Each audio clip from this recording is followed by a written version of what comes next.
And that's the challenge, is deciding as a painter, what do I leave out? How do I get rid of some of this stuff that just isn't all that critical to the story that I want to tell? And in this case, this is typical of a lot of the trips that you go on. You'll have a day that's kind of rainy. It was overcast. There really wasn't any direct sunlight. So we have to create darks and lights. And we may not want to create a real sunny day, but at the same time, we have to decide, all right, we've got to have value contrasts. Value contrasts are where we place our darks and where we place our lights. Let's see if I can get this. I don't know if it will do this annotation thing. I can't find the annotation deal, but I was going to try to point. As you look down this little alley, kind of in the center left of the painting, or the photograph, that's going to be a little dark. I really don't care about all those windows and all that information back there. But on the day that I happened to be here, there were people milling around everywhere. There were busloads of tourists that unloaded. And so we had a lot of people to choose from. And when I did this particular painting, I did it in about 15 minutes. We had already done a demo. I'd already worked with everybody for about 2 hours, and I had about 15 minutes to kill. So I just slapped this painting off very, very quickly. And what it taught me later was how important it is to let things go. Just don't worry about a lot of this stuff and focus more on some basic shapes.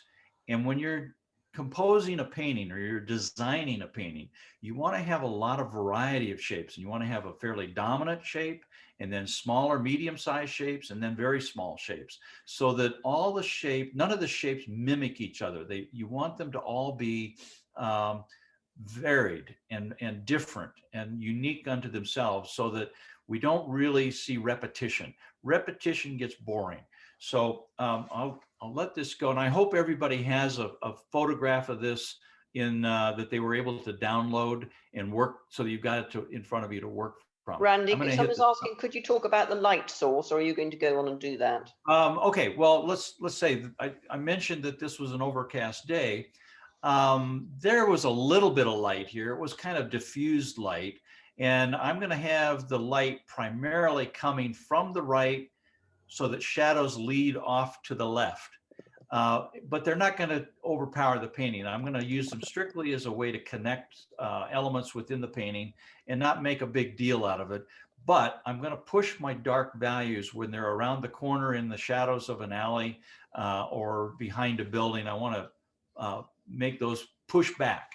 So we'll use the darker values going down through the middle of this painting, where we see this little alley moving away from the viewer. What else? Let's see.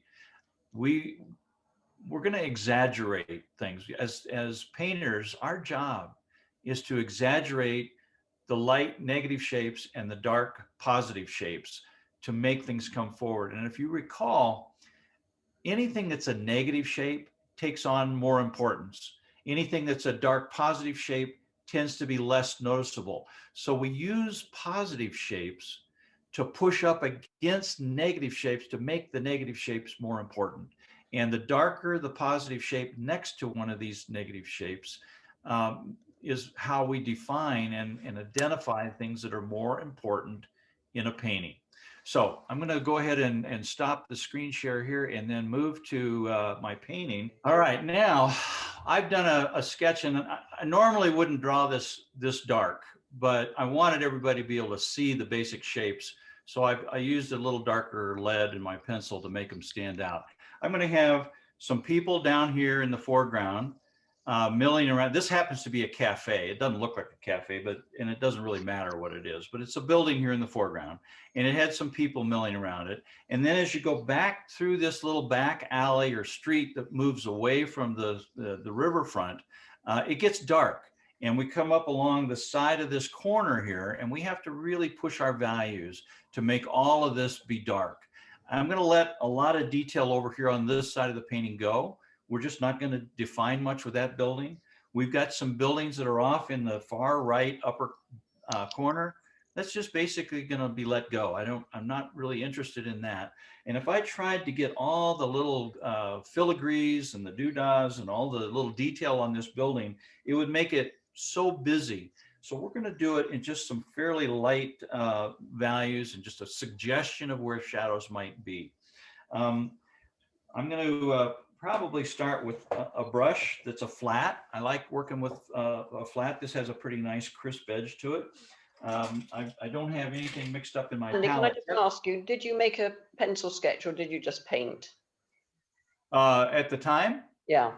oh, I did a quick little sketch. It was very slapdash, just kind of slapped it off very quick. This I took a little more time so that you could see the shapes where they're going to go.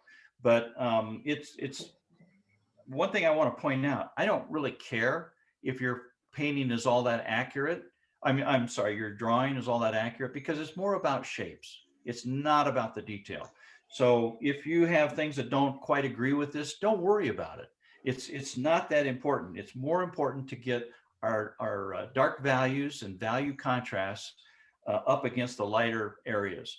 So I'm going to come over to my palette to get my brush wet, and I want to get a basic kind of a warm color with a little bit of gamboge, Indian yellow, a warm yellow, whatever you want to call it, and a little bit of yellow ochre.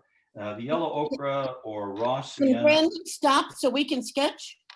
Sorry, Sure. you were asked to do the sketch before the session, I'm afraid. We'll give you a little time here to get this sketch while I mix up my paint. What I'm going to do, though, is I'm just going to take this fairly wet charge of paint and water on my brush and just come in a little bit underneath this eave here, up against this this bay window, and just drop the water down. And I have my board elevated. My board has got a little roll of tape underneath it, so the water will run downhill. And I'm bringing this straight down.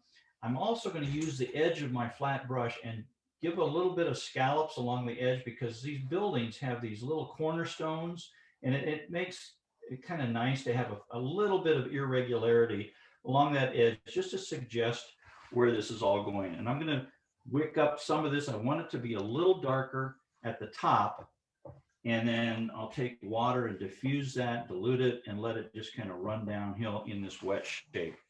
And then I want to bring a little bit of the same over onto the other side of this bay window, and just create a little bit of detail as I move in against this bay window, and create the little scallopy supports that are underneath it. And taking my brush with a lot of water, I'm just going to dilute the right side of this bit of paint and let it just kind of come down very softly towards the bottom and almost dilute to water. So I'll give you guys a chance to do this. It's that's about all the farther I want to go with this before I get too detailed. And I'm going to add just a little bit, while this is wet, I'll add just a little bit of orange into this wet area at the top, just so that it has a little bit of gradation from a darker, warmer area and gets lighter and lighter as it goes towards the bottom.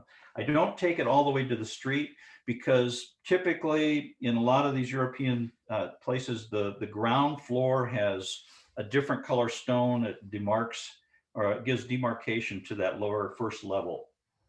And I'll put a different color on there later. We'll just leave it white. And I'm just going to let this kind of settle down. That's a good term for it. Just let it settle down, so it just kind of gives a bit of dark at the top and gradates to the light at the bottom. So hopefully that is about where you are with that. And then the next step, so that you're prepared, I'm going to be painting this back dark alley. This is going to be my darkest dark back here, and it's just going to be a big dark shape. And then we'll move up towards this corner that's in the shadow of this building in the center. How are we doing, Lois? Do we want to let everybody have a chance to catch up with this? Pause for a moment, I think. There seems to be some... We'll pause here for just a bit. Yeah. There's no hurry. There's no reason to get too worried about this. I'm going to just give you guys a chance to get all this painted. One of the things that I'll talk about while you're painting and drawing is, in watercolor, it's such a fluid medium. It's quite often when we're out in the field plein air painting, we want to work fairly quickly. and we want to paint very fast and very fluid, and if you have a little value study that you've done ahead of time, a little, small little thumbnail sketch and a scratch pad, it helps you plan your painting and know where your darks are going to be and where your lights are going to be. You don't have to put a lot of detail in a value study, but it helps you decide how you're going to move through a painting, where you're going to put your darks, where you're going to put your lights. And then when you actually start painting, you don't have to stop and think too much, because you know where everything is supposed to go. And in the process of doing that little thumbnail sketch, you actually are sort of painting this in your head. So you've already painted it kind of mentally. And then when you go to your watercolor painting, you can move through it fairly quickly and let the water flow from one shape into the next. You get things mixing on the paper. And if you paint too slowly, you don't get that fluidity where the pigments all mix on the paper. So, Randy, could you review the colors you used there, please? yeah, this is just a gamboge, Indian yellow, a warm yellow. That's what that is. And I mixed it with a little yellow ochre, which is the same as raw sienna. So those two colors give it sort of that warm stucco-y feel. I wanted to leave it a little darker at the top, right underneath that eave, and then get lighter and lighter with water, diluting the pigment as you come down towards the street. And that way it gives a nice little gradation in that shape. If you paint all your shapes the same amount of pigment, they're going to be kind of flat. They won't have a sense of movement across it. And what I'm doing now, my paper is still damp, and I'm just dropping in a little bit drier gamboge to make that a little brighter, a little darker, more saturated at the top. And then as it trickles down the surface of the wall or the vertical plane, it gets lighter and lighter in value, simply because I've taken my brush and I've added a little bit of water to it and I've diluted it. So you just get that nice movement from a darker, richer, saturated value to a very pale, transparent wash at the bottom. Okay, now gamboge, raw sienna, that's your stucco color. I'm going to come back and do that bay window in a moment, but I want to let that paint dry so I can get a nice contrast on the bay window. And because I want to move to a different place in the painting to let that dry, I'm going to switch gears and move to this vertical shape that denotes the depth of where that street goes away from us. And in that particular area, I want to go really pretty dark with a burnt sienna that moves down into almost a chocolatey burnt umber with a little bit of ultramarine in it.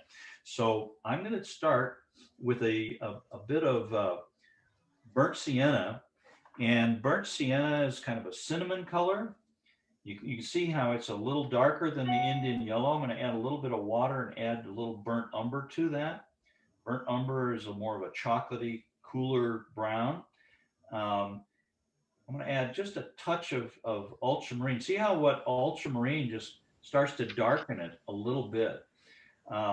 With that on my brush now, I'm going to come back. Let's see if I can zoom in here a little bit. I'm going to start right up in this upper corner and come down the side of that building and follow that corner, and then add a little bit of water back in here to get this to flow downhill. I want my darkest part of this to be at the bottom of this shape, where it's trickling down against the tops of the heads of the crowds of people that are gathering in front of this little alleyway. They are in front. They're going to be a negative shape. They're going to be brighter. So we've got to have darker value as we come down into this area, and we can kind of work around the negative shape. And I drew in my drawing the streets. There was a street light there, and it had some really interesting little shapes in it. The little lights have little hoods on them. And so I'm trying to get my color, the value, to go back in behind each one of these little hoods on the street light.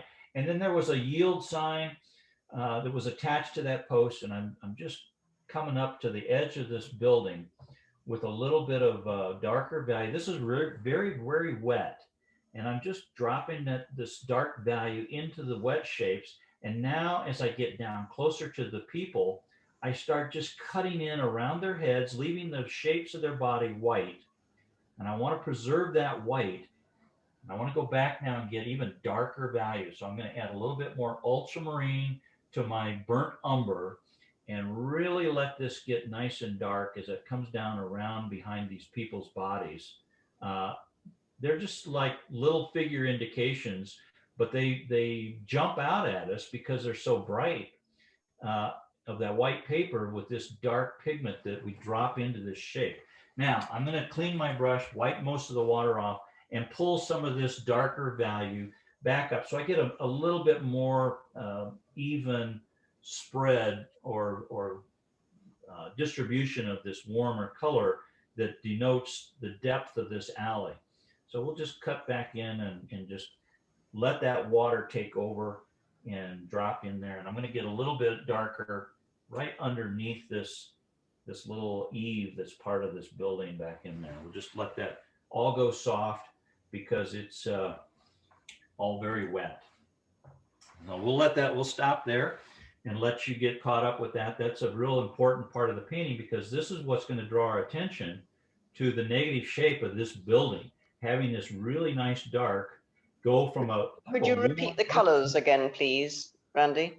We're going to go from a warm burnt sienna at the top, and as it starts going downhill, and I hope you've got your board a little bit elevated so gravity starts pulling the water down towards the bottom of this shape. And as it does, we want to get darker and darker. To do that, we're going to be introducing into this wet charge of our brush a little bit more ultramarine and burnt umber. Those two colors together, fairly wet, are going to take that shape it's basically a vertical rectangular shape. And we want to get this nice and dark in here as it gets towards the bottom. Would you use masking fluid? Somebody's asking about for cutting around the figures. And it just takes more time, and I'm not a big advocate of time. I want to just move through this and paint freely. And furthermore, I'm not very good at masking. It takes a lot more trouble to fix the blotches that I make when I mask.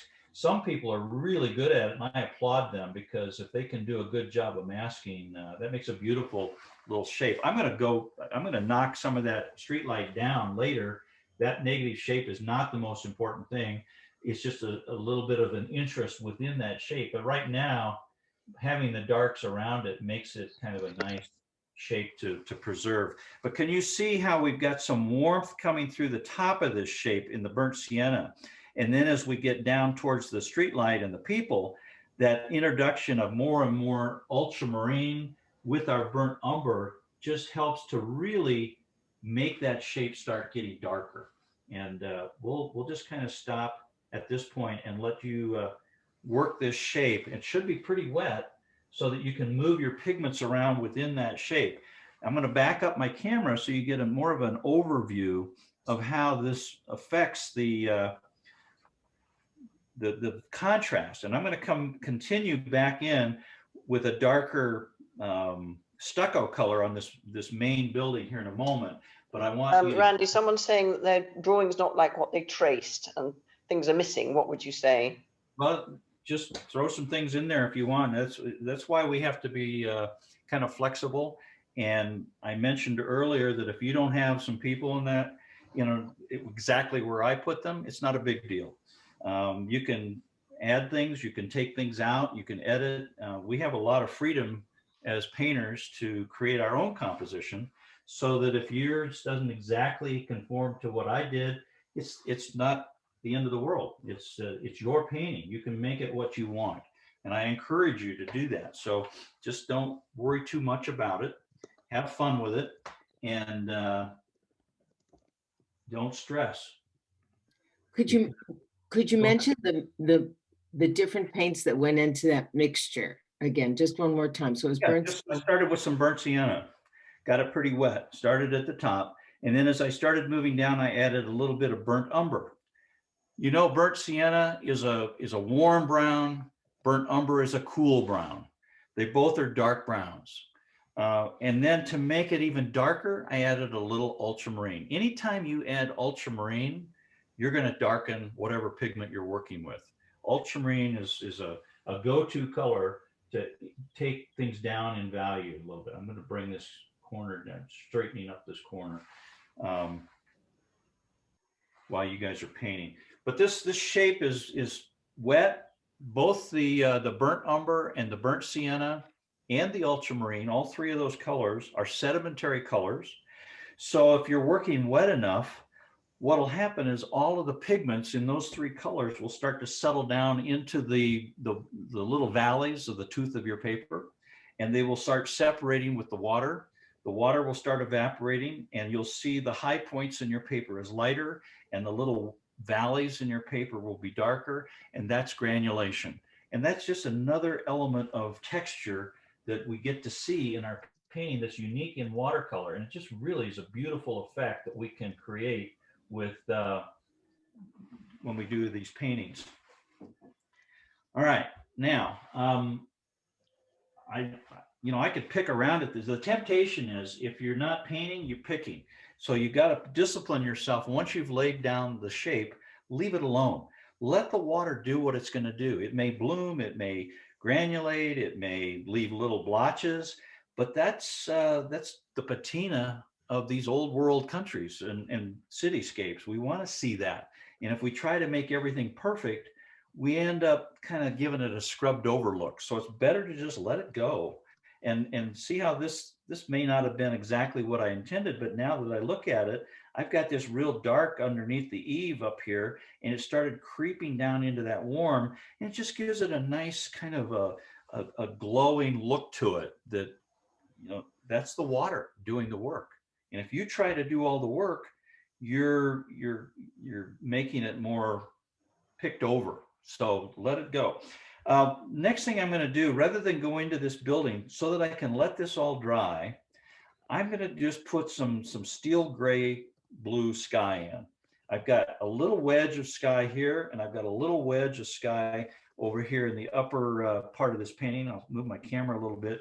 Two spots right here and right here. And they don't have to be exactly like this, but you're going to have a little bit of something there that's got to be a little lighter. It's not important, but it indicates there's some background behind these buildings. So I'm going to swing over here. I'm just taking a little bit of cobalt blue, and I'm mixing it with a little bit of the brown or whatever I have. Maybe there's some neutral tint, but I make a neutral color. It's got a coolness to it. It's mostly water. I've got a little more cobalt in it than I do the neutral colors. So it has a little bit of a cool bluish tint to it, but it's not saturated. It's not bright. It's kind of a dulled down color. And I'm just going to come back in here and come along the edge of my building and preserve the white of the building around these little cornices, and then come up around where this far building is. And you can see it's just kind of a dull gray color. And if I want, I can add a little bit of additional blue to that to add a little bit of cool in there.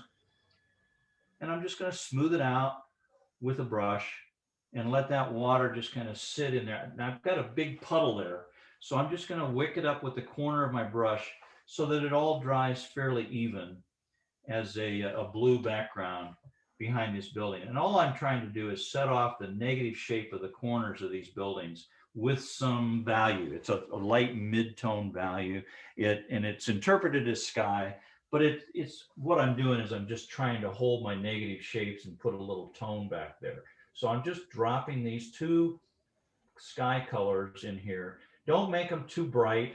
It wasn't a pretty day. It was kind of gray, and I'm just dropping in a little bit of neutral mix of the glaze that I had already mixed up in my well. And there you've got sort of a nice kind of a neutral. I'll back this up so you can see it now. It's not a real bright blue because I don't want to draw attention to it, but I want to leave a little bit of white around it. And so we'll stop there and let you get caught up with these little elements. I think you can see how dark this is in this corner, and we can see how light this is over here on the far corner of this building. that's the range that we want in values within our painting. I purposely came back in and put this really, really dark in here. That's going to be my darkest dark in the entire painting. And this over here on the far corner of this main building and the dominant building, that's the lightest light of my midtones. So now I've visually got a range to work within for the rest of the painting. I'm going to be going back and forth and filling in different shapes within this painting that are all somewhere in between these darks. And then the darkest dark is still yet to come. That'll be some of my people, my figure indication. And those are the little trim pieces we do at the very end of the painting. So that's kind of gives you a progression of where we're going with this. Somebody asked why I'm not using the sketch that I did. I think this is the sketch right here that I had. It's almost identical, I think. When you paint, a lot of times you do the same painting over again or twice, and things will always change a little bit. So don't get too worried about it. It isn't the end of the world. Can you see what color again you mixed for the cobalt of the sky? Oh, you started with a little bit of cobalt, added a lot of water, and then I had a little bit of that junk, that dark brown in there. I just picked a little corner of that and added it into the glaze. And you can see the two colors that were in my palette. There's the little puddle of the cobalt with water. And then I took a little bit of this kind of neutral brown and mixed it in there just to knock it down so it wasn't a real bright blue. It was more of a kind of a steel blue, gray blue, a neutralized blue. It's not a real bright blue, but it's also, you can see, it's just a real sloppy, wet glaze. It doesn't even, my finger doesn't even separate. It just flows right back in. So that helps you to see how wet it has to be. And then I just came back over and I just used that and filled that into those couple of little places where the sky might peek in around some of these buildings.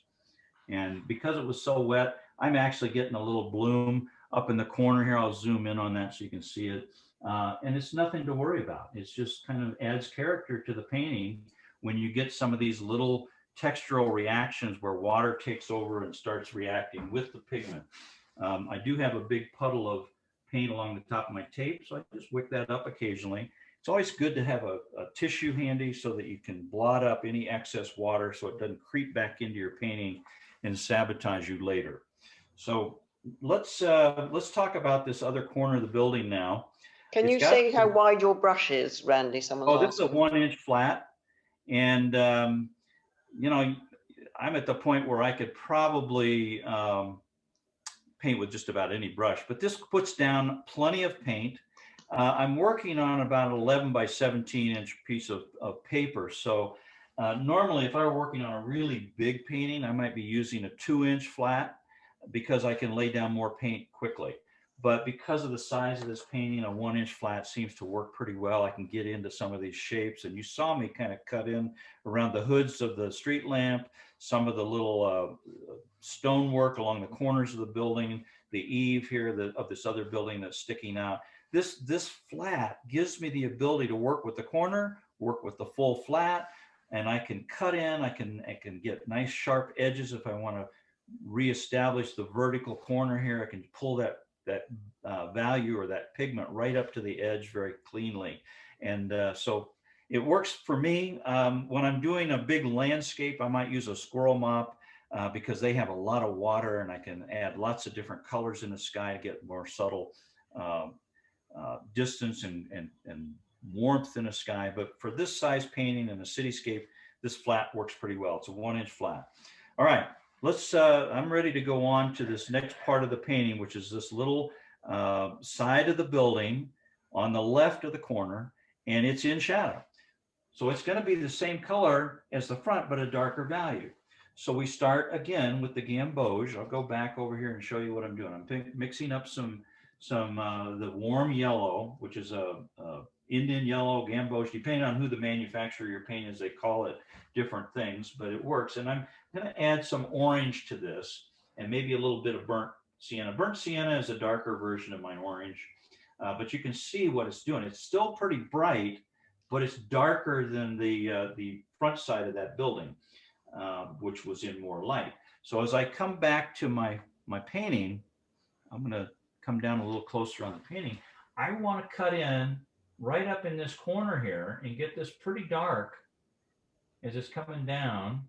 And then as we move away from that corner, I'm going to dip my brush in water and let it get lighter, just the way I did it coming down the front of the building. I want to get it lighter in value so that and I've cut in around this street lamp that happens to be in front of us, in front of the building.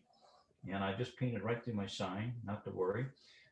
We'll fix that. And I just cut back into this wet area, and I go back and I add more of that same pigment from my palette, and I'm just going to pull it right up to that corner, get a little bit more burnt sienna in my painting so it really darkens it up in this corner here. Pull it down into the wet area, and I'm letting this water just kind of run through this shape or this side of the building as I come down to where the stonework is on the first floor, the ground floor.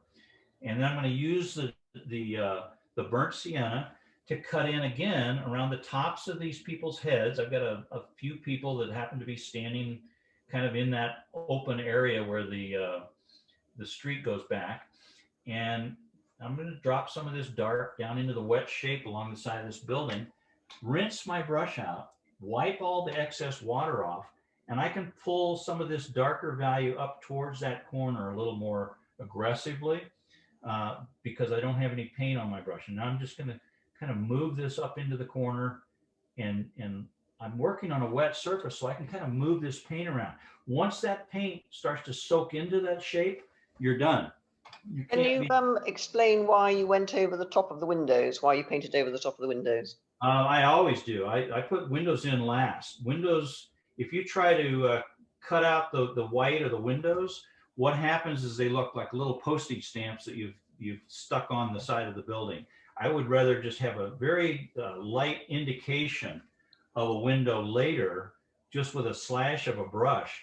Now you can see where I'm adding a little bit of this burnt sienna in here, just up against that corner to make this really make that corner nice and bright. It's still got a lot of the elements of the same colors within it that are on the front, just darker value.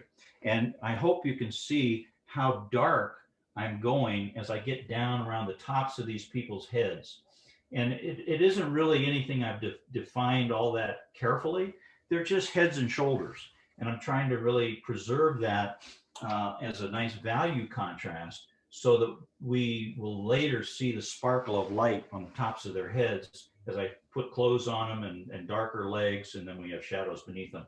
I'm leaving this little splash or little slash of white between the two planes. They're both on the same plane, but this building in front is set back maybe a couple feet from the next corner. I'll soften that edge later after this all dries. But for now, I want to leave a little bit of a white shape in there just to preserve that. While I've got this color on my brush, I'm going to get the back side of this bay window and just add a little bit of dark right up underneath the, right along that corner edge. Use a little bit different brush here and get rid of some of this. I got a little sloppy, so we'll just soften that, and I'll come back and darken that later. I don't want that to get too. Let's focus on just this one side of the building so that you have a nice gradation from the corner back towards the rear of that building. I'm going to lift up where I painted through this sign, see if I can restore a little of that white with a maybe a little smaller flat. There we go.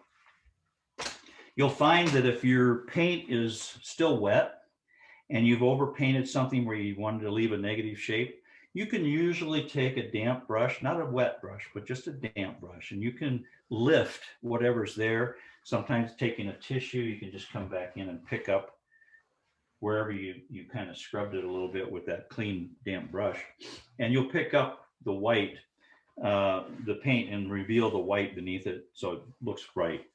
Not a real big deal. So we're starting to see some value.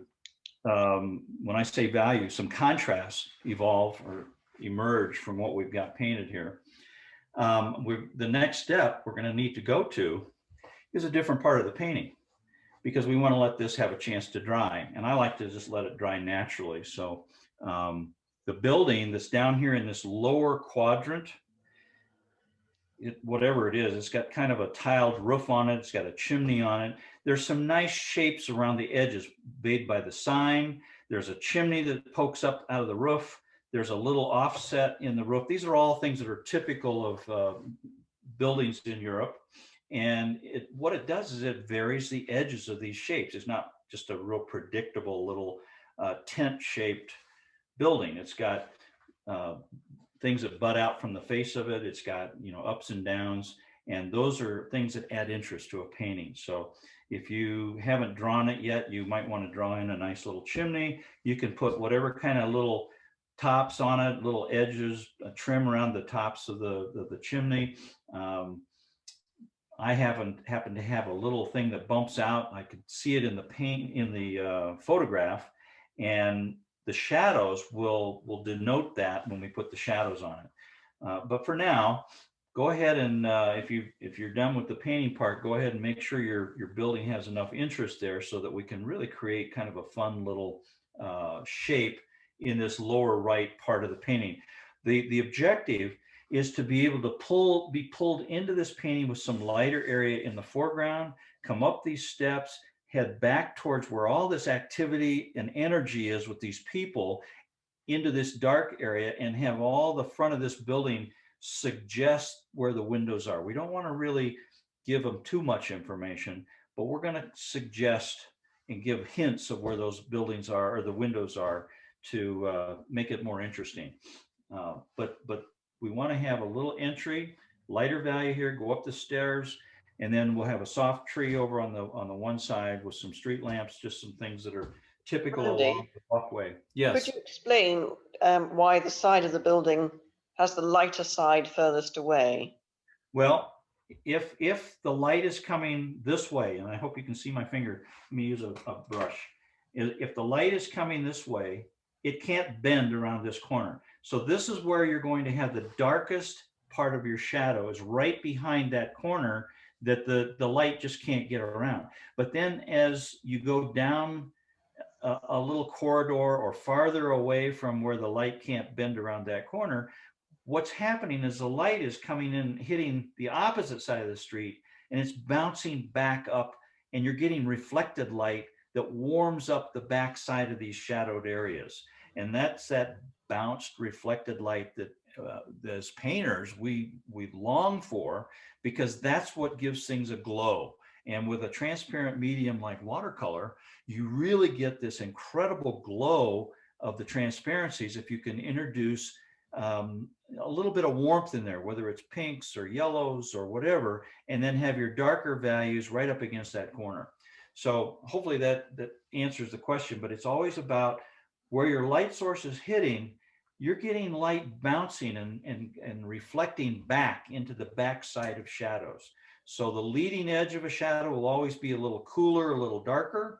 And then as the shadow or cast shadow tails out away from the item that's casting the shadow, it gets lighter and lighter and introduces that little bit of glow. And if we can get that gradation from a cool dark to a lighter warm, it makes those shadows feel like they're part of the environment. And it really gives them a nice, it connects them to everything. And the glow that you want to put in these shadows needs to be the local color that what we've already put down elsewhere within the painting.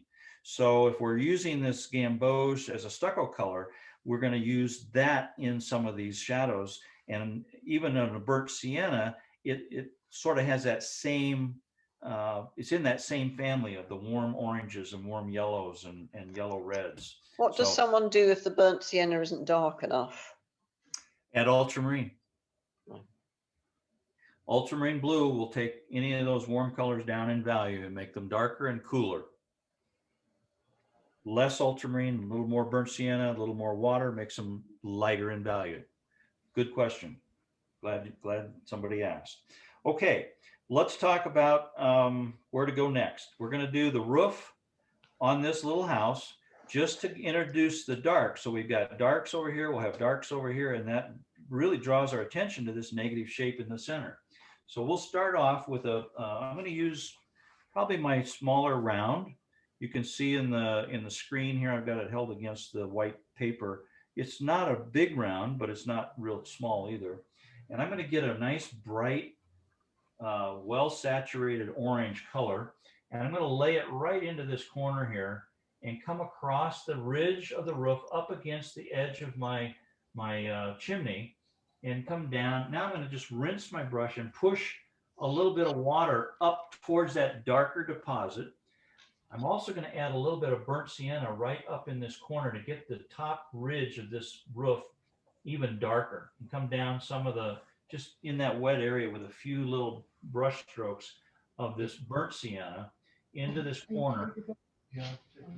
We'll just get it a little darker, more burnt sienna, and just really get the edge of this into that, and then the wet shape just grabs that dark and it pulls it back into the roof line. Come back underneath the chimney, come the other side, and I just want to get a variety of oranges and burnt siennas along this little area behind the chimney, so it makes that negative shape of the chimney stand out. Clean my brush and just add water back in here so that the roof, as it comes back down towards the trough on the back side of it, gets lighter and lighter as it moves into the light. Can you explain why you switched brushes, please, Randy? I can just get a little, I'm using the heel of this to move the water around. And I don't want to leave a big straight line that a flat would leave. I want this to flow. And with a round, with a lot of water, I can move that around. I'm going to get a little bit of blue in here maybe and just drop some of that in there just to get a little bit. It's so wet that when I dropped a little bit of that wet blue from the sky that I still had in my palette, it just kind of moves around and loosens that up a little bit. Makes it nice. We'll let that dry. And then I'm not going to rush into the next one. We'll just give you a chance to get that done. Anybody that needs time to get their drawing finished in certain parts of the painting, you've got time to do that as well. So there's so much water on this roof that it's pulling all this paint away, and the water is starting to dissipate and evaporate, and we're seeing less and less value here. I'm going to go back while this is still wet and add more burnt sienna, which is the tile color that I'm after, just to darken this, because it's just getting I want this darker to come forward as a warm will pull towards us. I'll leave the back side of that roof a little wetter and lighter, but I wanted to get a darker, drier paint right up against the edge of this roof line here, just to really define that as a nice strong shape. And I'll come in underneath it with a shadow in a minute, but for now, I just want to get this kind of locked in here. There we go. So we'll stop there, and I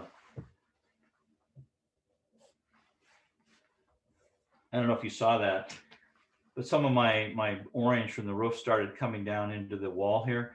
It really doesn't matter because I'm going to paint that anyway later, and I'm going to have a darker shadow underneath. So if something like that happens, don't freak out. Don't get stressed out, because you're going to come back over that once it's dried and put a darker value, and nobody will ever even see things like that. So I think a lot of times we get excited or worried about something that's maybe not a perfect brush stroke, but we're going to cover it up by the time we're done. Nobody's going to ever see it. So don't go back and start messing with it, because then you make a bigger mess. It's better to just leave it and let it go and let things dry. I'm curious, how are the colors in this? If you could repeat again, are these colors pretty much the same as the side of that large building? Yeah, they are. They're just a little more intense over here. I started with a little bit of orange, but then I changed to burnt sienna to darken it, because you can see I want it to be pretty dark in this corner and get lighter as the roof moves away from us. We're going to have a little bit of a shadow coming off of this chimney, but for now, I just wanted to get that movement of really a dark value at the peak of the ridge line of the roof, and then get it gradated out away from us as it moves back towards the rear of that roof. And you can see it just is a nice, gentle gradation from dark to light. And is that because you're trying to show that one thing's a little more in the foreground and the other's in the background? Yeah, we're going to have this a little bit darker in places than the rest of the painting. So it will really draw our eye to the fact that this is in the foreground, and there'll be warmer colors, warmer values than we have in most of the rest of the painting. This is really the dark, almost the darkest part of the painting over here and here. The rest of it's going to be kind of lighter values, a series of lighter mid-tone values. I was thinking of something I wanted to tell you, and I can't remember now what it was. Not important. I'll think of it later. Oh, I know what it was. You see how the way this roof happens to be positioned? The photograph pretty much follows that same layout, but what it does, which really caught my eye as an artist, is that it's a pointing device. What's it pointing to? It's pointing to what's going to be my center of interest, which is this building that's going to be a negative shape here in the middle. And it's like a giant finger saying, oh, look over there, look over there. And it just gives a nice little subliminal push to the viewer of where to go. And so we look for those opportunities to reinforce them. Now, as this starts to dry, I'm going to take my hair dryer and I'm just going to quickly give it a shot from the heat gun, because I want to cut in around the back side of this roof with a little bit of a shadowed area. I'm going to use some burnt umber and some ultramarine blue just to create some darker shadows. And I'm going to cut in with this little round and just drop right down behind this thing. And it creates a little bit of a recess where we look back up underneath this roof line. I'm going to add a little bit of a darker ultramarine back up in there just to make that dark. And then after I rinse my brush, I'll push a little bit of the damp brush into the back end of this, so it gets lighter as it gets out towards the edge of the paper, but it sort of sets the stage for them being another layer of rooftop that's overlapping this one. And we feel that shadow. And what we also see is we start to feel the kind of a lost edge down there at the lower part of the roof line. And what we're really seeing is the delineation of the shadow underneath this secondary roof that's off to the top. This is another reason I'm using the round, is I can take this and kind of nibble away at that dark value I just put on there and let it creep down across the rooftop, so we have a lost edge, and it just softens it. And we like that in watercolor because we don't need to see the bottom edge of a shadow. It just kind of blends in with the object. So we'll let that dry. That's still part of the roof. While we're letting this dry, maybe before it gets completely dry, we take a little bit drier burnt sienna, mix it up with some of this other neutral blue, but make sure it's a little bit dry. And we can take a brush and we can just put a few little stripes on here that says, oh, these are little barrel tiles, and maybe there's a few little textural things in that roof. You don't need to do much, just sort of soften it a little bit there. Okay, where do we want to go next? Trying to think here. This is always the decision, is what do we do as painters to draw the attention to our center of interest? Well, I'm going to want to set off this chimney a little bit, and I really don't want to put a lot of detail over in this buildings off to the right in the background. So I'll go back to my big brush and think about maybe putting just a few little strokes in here that push the value down and allows us to see the chimney emerging as a negative shape. And in this case, I'm just going to take some raw umber. It's a little bit lighter than a dark burnt umber. And I'm mixing it with a little bit of the blue that I happen to have in my palette. You can see I'm just kind of mixing up a neutral mix. It's not a real dark brown because I'm using the raw umber. And I'm going to come back to my painting. And I'm just going to cut in along the roof here and leave a little bit of the fascia for this roof that's in the background, cut in around the detail on the chimney. And if you just see these square brush strokes, that's okay. It doesn't matter because we're not trying to define a whole building. We're just trying to get a few strokes in here that says, okay, there's nothing back here that's important. You don't need to look over here, guys.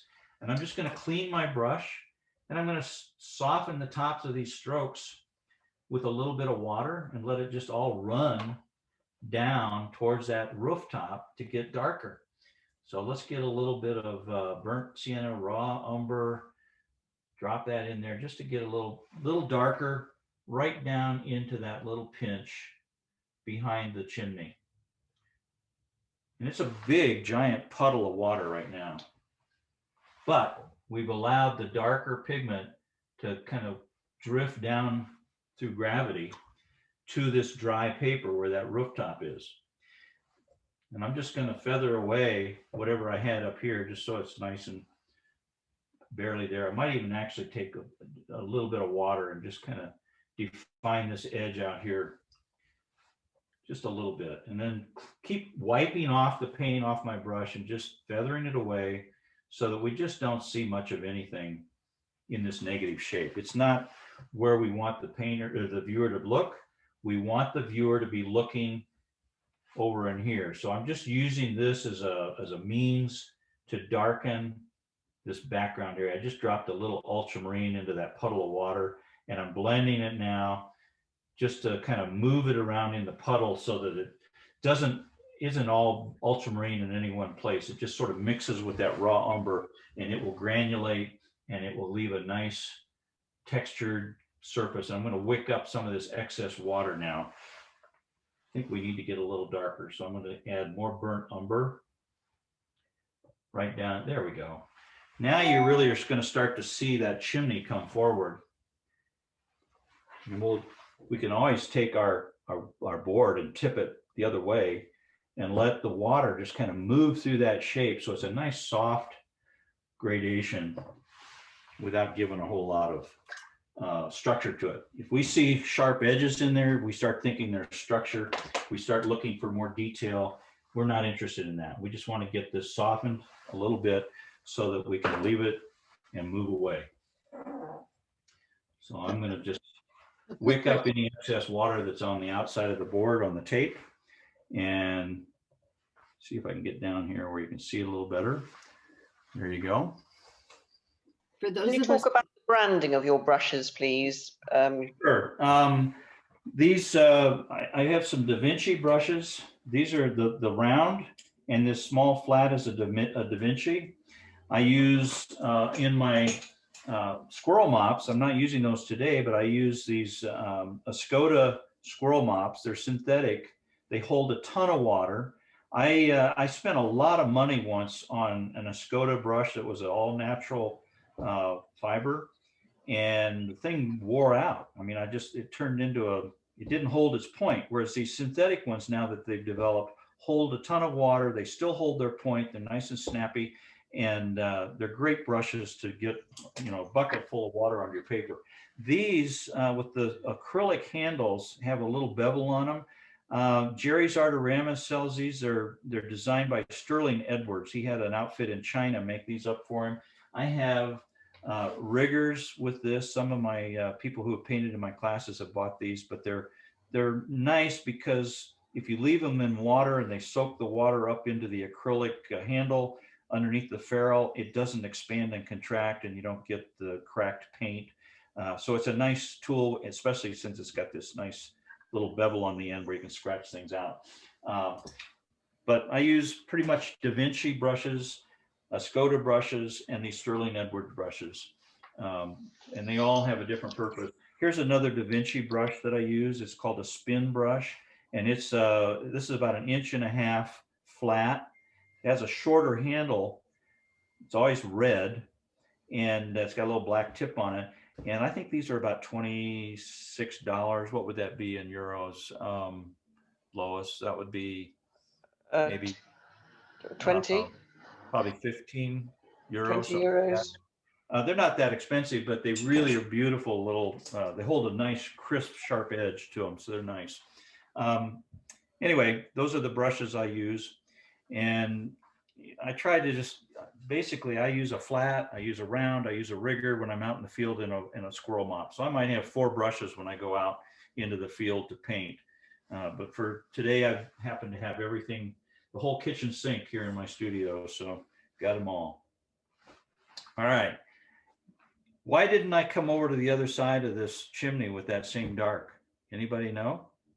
It's because this side of the chimney is going to be dark. If I put dark here, I wouldn't have the ability to really make that feel like it turned the corner.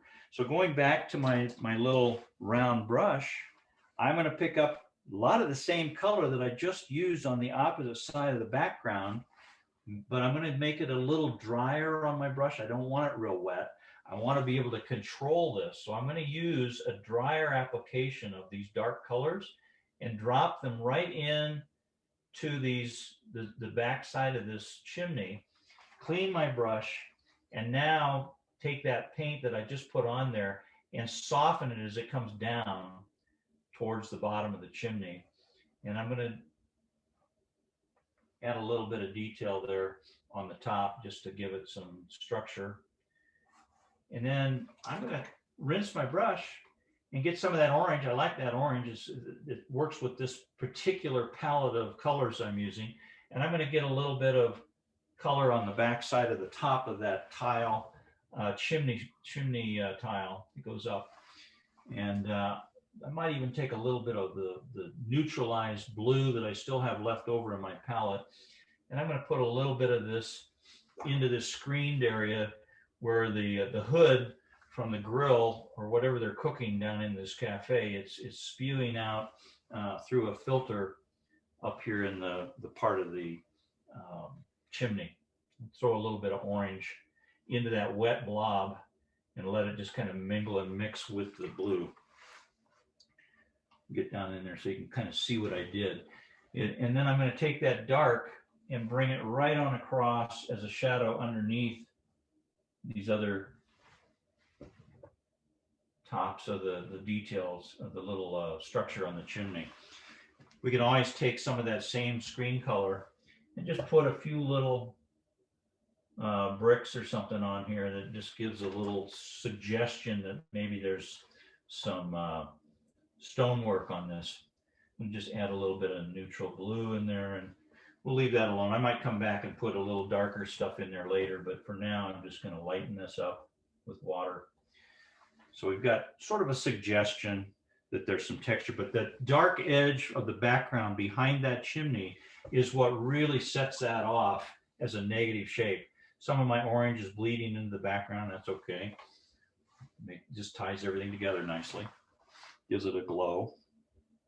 And we can take some of this same dark color and put it underneath the eaves, but I'm not ready to do that. I think what we want to do is just put some neutral stucco on this building. And I want to keep parts of it fairly light. Parts of it just have a little bit of a very pale glow. So I'm going to just use some watered down raw sienna and just come back in under here and drop a little bit of this in, right over the windows, doesn't really matter. Come in around some of these people so that we just get a basic underpainting that says this is all kind of a light, warm value. And I'm going to cut right up and just come across this little bump out. So I've just basically just toned this with just a very light, warm, raw sienna tone. It's not important. It's just a basic underpainting. I'm leaving a little white fascia on this thing. I want to preserve that as a white. It'll help define the shape of that roof. But for now, that takes care of that building. We'll come back, put shadows, windows, a lot of interesting treatment in it. And we'll actually turn the corner a little bit too, so that we have a light and a dark side of that as well. But for now, that's just it takes care of what we wanted to do there. Trying to give everybody plenty of time to keep moving. I did leave a little bit of white where these people are. It isn't important that you leave them perfectly defined. Just leave a little white so you've got some lights and places to put darks for people, because they're going to be, you want them to come forward towards us, and we want to see a little more sparkle on those people. And if you paint over them, you lose that white of the paper. So I kind of painted around some of those shapes, not too carefully, but just enough to get the job. So now let's think about where we want to go next while you're catching up. I'm going to back the camera up so everybody can see enough of the painting. Get it angled. There we go. And I think probably the little bit of raw sienna we used in that building is probably a good recipe to use for our foreground. And I'm going to come in here and just take a couple of quick swatches of that same paint and just drop them in here across some of this this ground. And I'm not even going to go all the way back to the stairs. I just want to get this leading edge at the top of the stairs here a little bit darker. You lift the picture up a bit. Sure. How's that? Can you see what I did? I just threw a little bit of warmth through the middle of this street, almost dry brush. And then up at the top, I'm going to take a very pale bit and just kind of come across here just with a little bit of color in there, just enough to knock the white down slightly. And then we'll let that dry and let you guys get caught up there. I'm going to take a little bit of the blue. Can you give them just a moment to catch up with that wash? Yeah, that's what I'm going to do. I'm going to just hit the corner of this down here with a little bit of raw umber while it's wet, just to make this corner a little bit darker value. It's still going to be warm, but it's not quite as light as it is as we get back to these steps. And I'll put some darker risers in there later. But now I've got a progression of my streets, the lower level, middle level, and the upper level as you move back into this painting.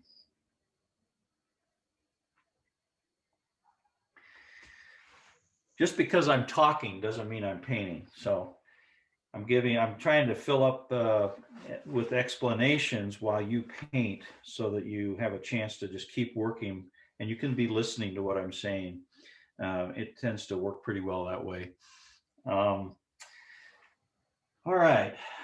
How are we doing there, Lois? We want to take a pause here? Right, just a moment.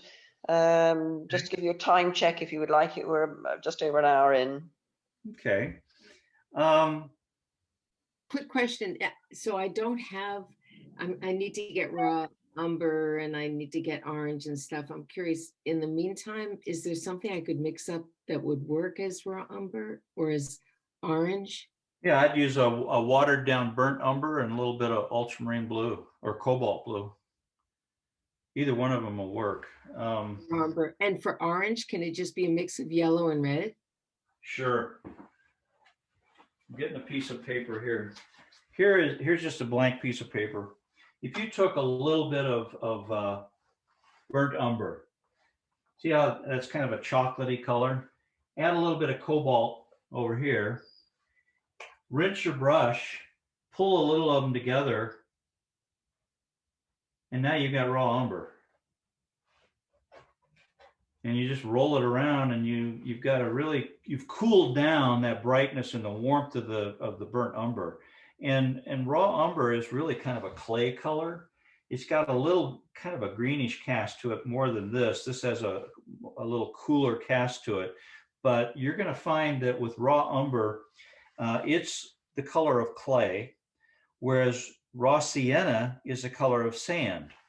And in my palette, I always have a warm and cool version of all my colors.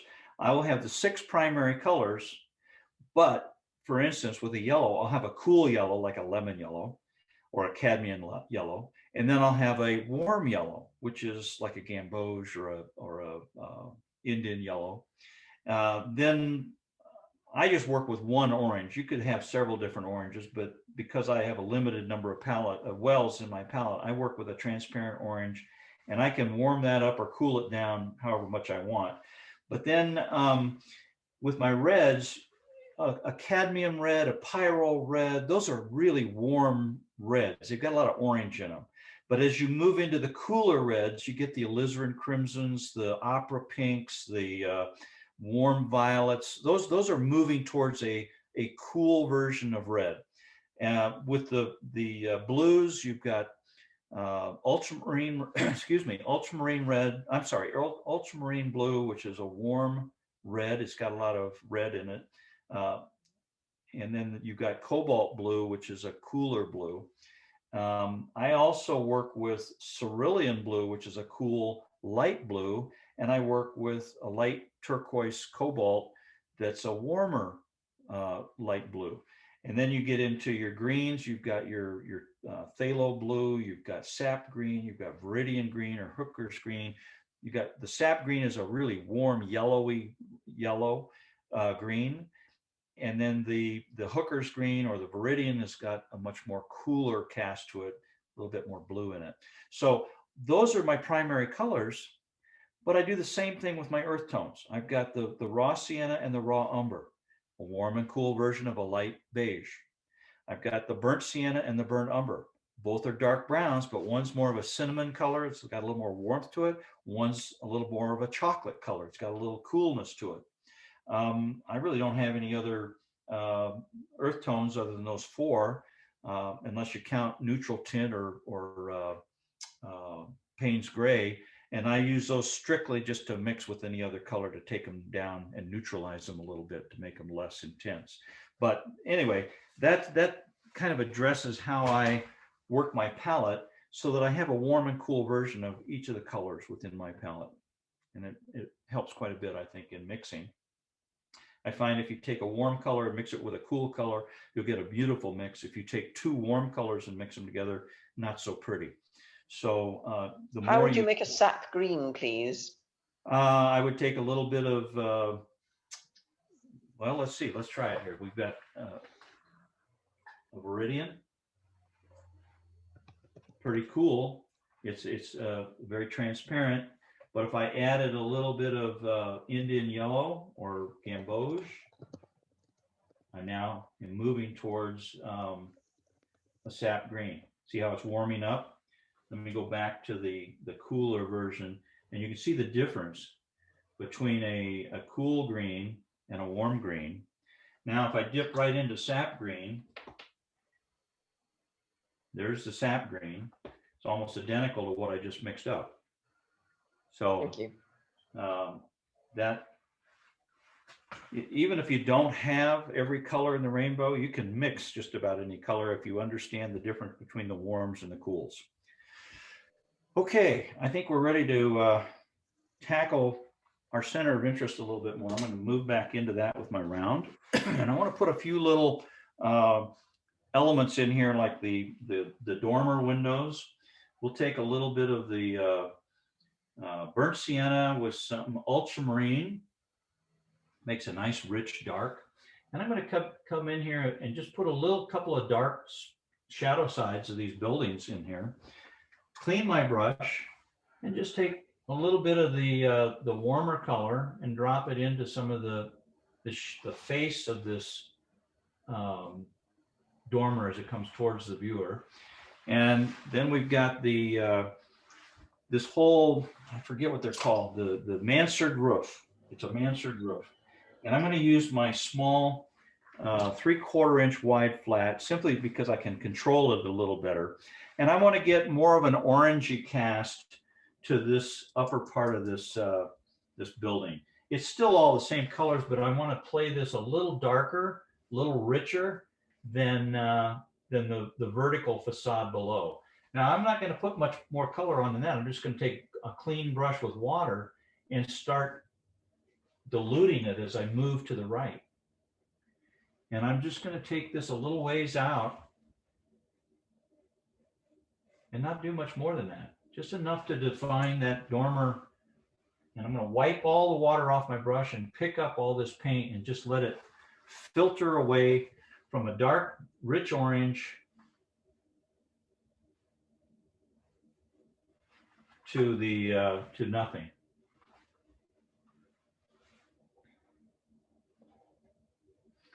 And you notice I had a couple of marks where my windows are going to be. When I get my rigger later and I put some actual darks on there, you're not going to see much of the windows except for the panes panes of the window glass. And I'm going to come back the other side after this dries, and I will get a little bit more, put a little more orange up in here because that's going to dry pretty light. And I want this to just run down the side of this mansard roof. There we go. We'll leave that about like that. Where else can we go? Let's get a yellow. In this case, I'm using a very cool yellow. And I'm just going to put a little bit on the face of this dormer and then just clean my brush and let it get lighter as it comes down. And then get a warmer version of yellow, more of a gamboge with some of this orange underneath it to get the area underneath this dormer. And it doesn't have to be perfect. You can see I'm just kind of putting some marks on here that disappear. And I just took my finger and squeezed the water off my brush so that I have a fairly dry brush and I can feather away that little bit of dark to nothing as I go from the one side on the left that's a little bit darker, and it just gets lighter as it moves to the right. And we'll just leave that. I'll come back with some darks and we'll put some shadows underneath the eaves of these little dormers. We'll put some shadows on there. Randy, can you revise those colors from your palette again with the orange and then the yellow? You remember the orange first up above. I just talked about having a warm and cool version of everything. This is a cool yellow. It's about, in my case, it's a lemon yellow, but you could use a cadmium light yellow. It's not. I've got an echo there. It's not a real bright. How are we getting that? It's all right. I've muted her. It's okay. Okay, we there? And basically, then I got a little warmer yellow down beneath this to just indicate that there might be some shadow beneath that dormer. And it just pops this up a little bit. I'm going to also get a little bit more orange added to my Indian yellow and just add a little bit of dark over here on this side of this bay window, just to indicate that that's in a little bit more shadow, a little darker value.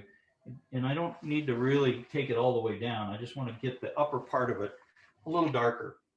I can take my round, my small round, and I can put a little dark right in this corner here, and then come across the face of this with just a quick little squirt of my my brush, just to indicate where that dark is. I'm going to rinse my brush and just drag some of this down into that window shadow beneath the dormer.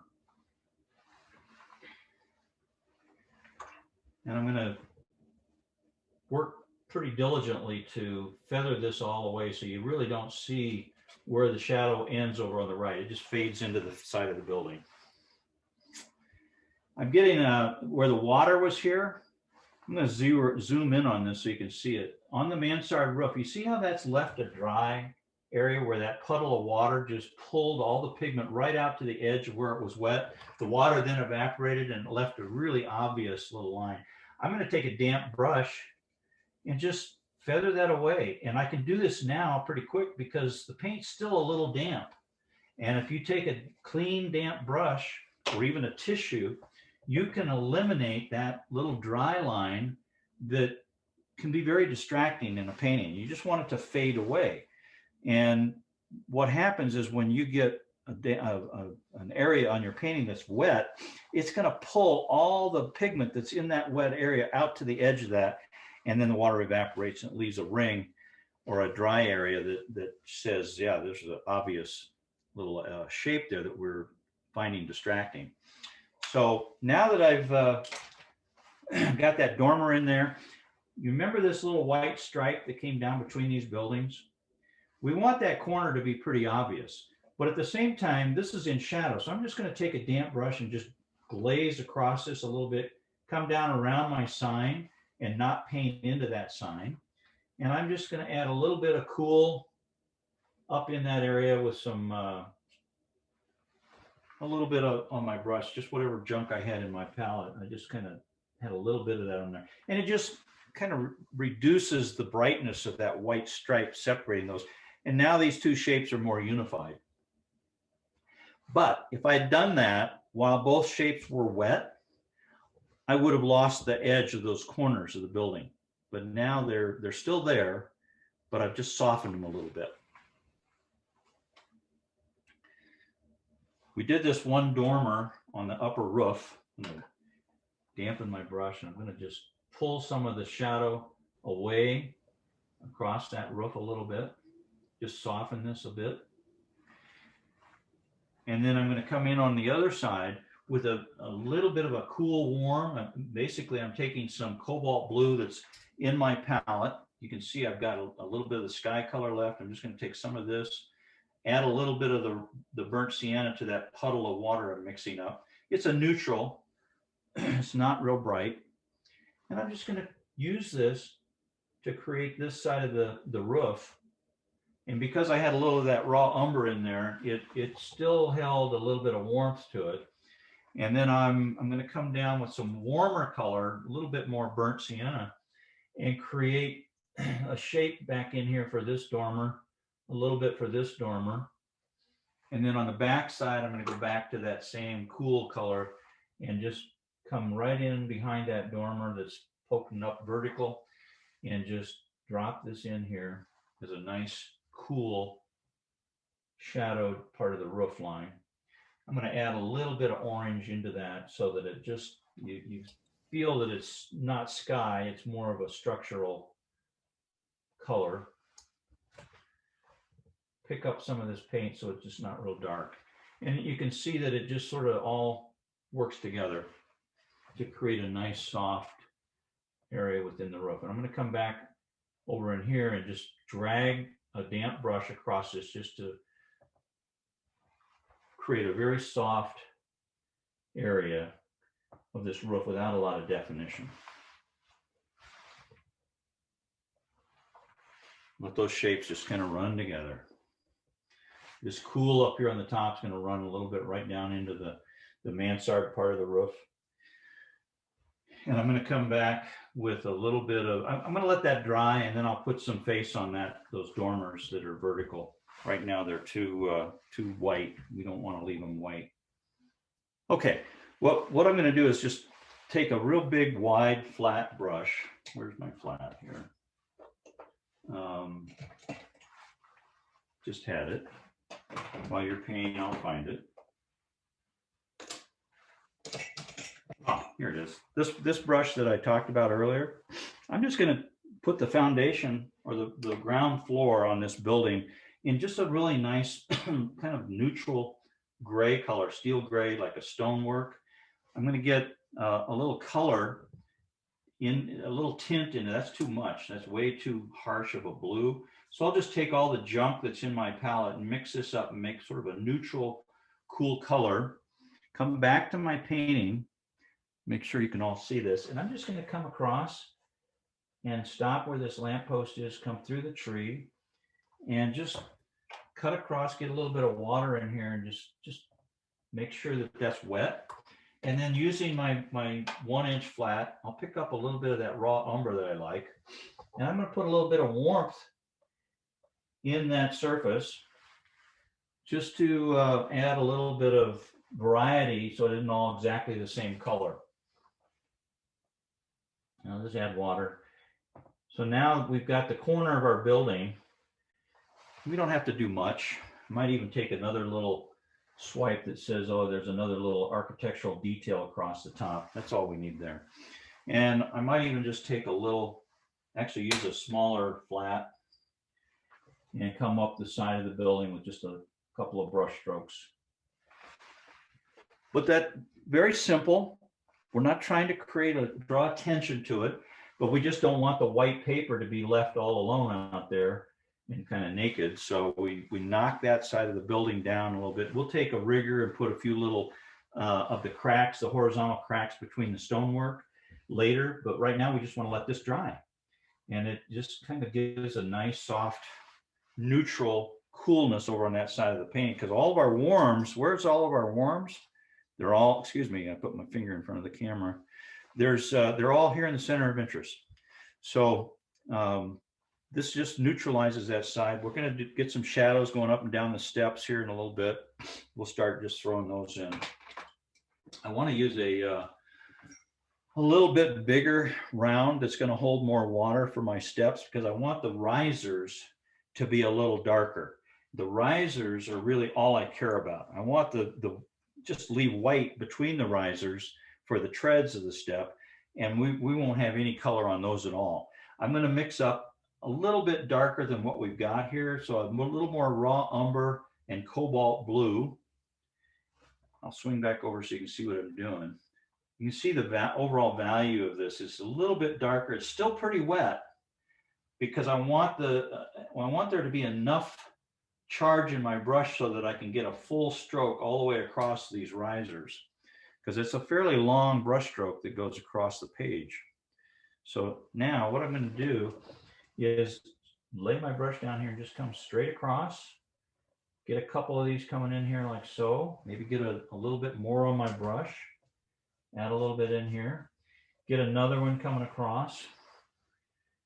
And then another one coming across like so. I'm going to take a little bit more raw umber now to get a little more warmth. And I'm going to drop a little bit of raw umber in a couple of spots within these risers, just to give them variety. Might even take a little water and just lift a little bit off, almost like glare on some of these risers where we just lose some of the edges. Take a tissue, pick up a little bit of it. See how it just breaks up those big long lines of, anytime you have a long uninterrupted line, that draws our attention. So I'm just trying to soften these in a few places so that we just have a slight indication that there's some risers going across there. I'm going to go back now with the same brush, and I'm going to get just a touch of cerulean blue and a little bit more of the raw umber, but I want to get it a little on the cooler side. And I'm just going to come and connect these risers a little darker as they come across. So we've got a series of steps that are moving away from us. And it doesn't have to be perfect. And I'm going to just soften the corners there a little bit. And then as we get farther back towards the back building, I'm just going to take some water or a damp brush and lift some of the intensity of those far steps. I just want the dark to be up here in the corner where it goes around the corner. I'm going to use a little bit of dark umber and ultramarine right at that corner, so we start to see where that is.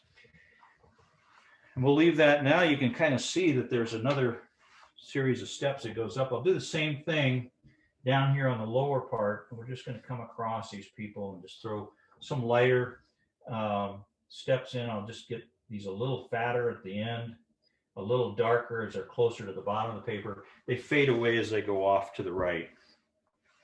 But this is taking us from a little terrace down below up into the main part of the city.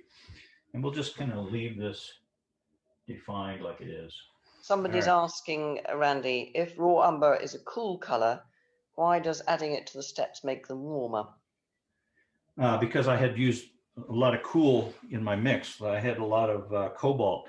Anytime you put a warm beige of any kind, whether it's a cool or a warm, if your other color that you have mixed is blue, depending on how much of the cool blue you've got, it may throw everything into a cool mix, and then a little bit of beige going into that is going to naturally warm it up. But I don't want it to be so raw and bright that it distracts. That's why I use the raw umber.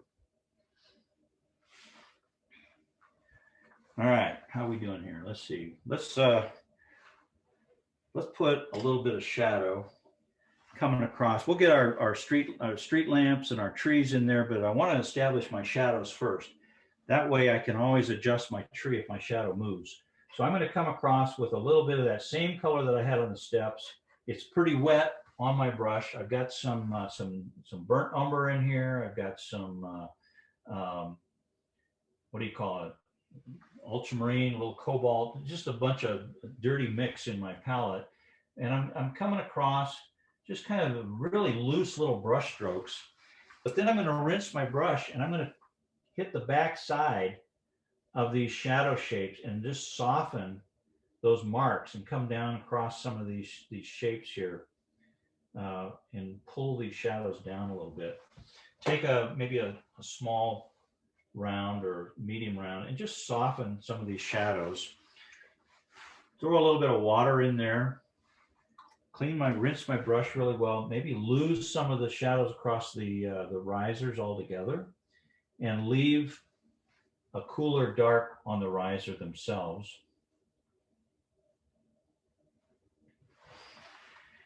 And then I can always. Sorry, Randy, could you just describe that shadow, the crossways one that you're doing at the moment? I missed all of that. I'm just using a little bit of a cooler mix of very wet paint and doing the edge of the shadow closest to us, coming down these steps, coming across my foreground and moving down the steps. And then I'm adding, you can either sprinkle a little water droplets into these things so they start blooming, or you can take a tissue and break up some of the shadows as they go across, but you just want to keep it fairly subtle. What are the shadows coming from, please, Randy? They're another building or something off the page, and they're just kind of dragging some stuff across these steps here. We just want to break it up so we don't have these long, big angular lines that dominate the painting. Where the shadows just help kind of explain that there's a drop in elevation, and it drops us down to this next series of terraces, and we see this drop through the shadows. The shadows really define the terrain. And whether you're doing a landscape, cityscape, whatever you're doing, use shadows as a device to define how the lay of the land works. It's really your tool to use to get definition of shape and terrain. So I'm just softening this down here. I don't want this to get too carried away. We'll get a little bit more warmth with some raw sienna up here on the top part, over at the far side of this riser area. And I'm just going to allow these to get a little warmer, keeping it light right through the middle so that we can feel like we're being led into the painting. And I'm going to try to get some of this lifted a little bit so that we soften some of these shadows. Just throwing some water on there. A lot of times, just having a little bit of water within some of these shadow shapes just works wonders at really defining what we're trying to explain to the viewer. And again, if they don't go exactly where you want, that's all right. It's not the end of the world. There's cobblestones. There's all kinds of rough surfaces on the ground here. We're going to have a mixture of all kinds of stuff that we see within these surfaces. And I'm just throwing down a little bit of raw sienna, raw umbers, just different things that kind of create these little cobblestone effects that are on the ground.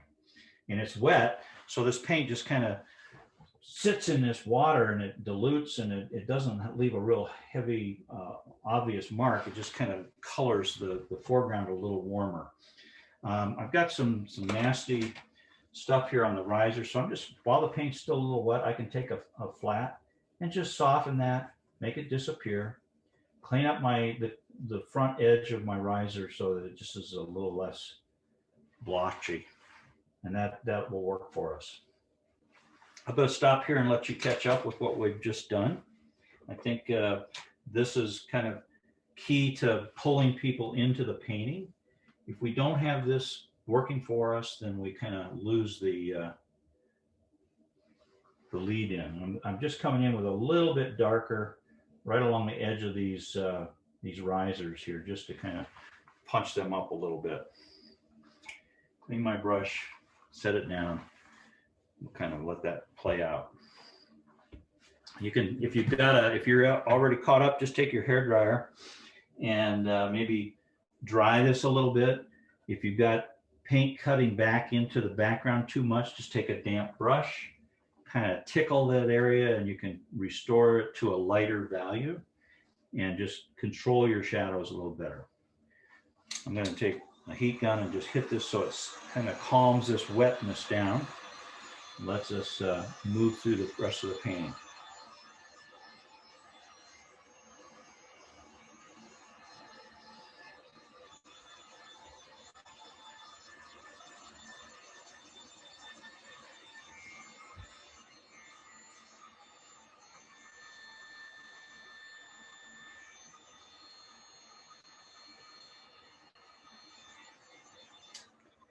Now we talked about raw umber being a cool color, but look how that a little bit of raw umber next to these shadows just warms them up and they look a little warmer. And I just put a few little drops of this into the area where it was still a little damp. And it just tends to really add a little bit of warmth there. I'm gonna eliminate what I just did. Take a little spray bottle and kind of spray this.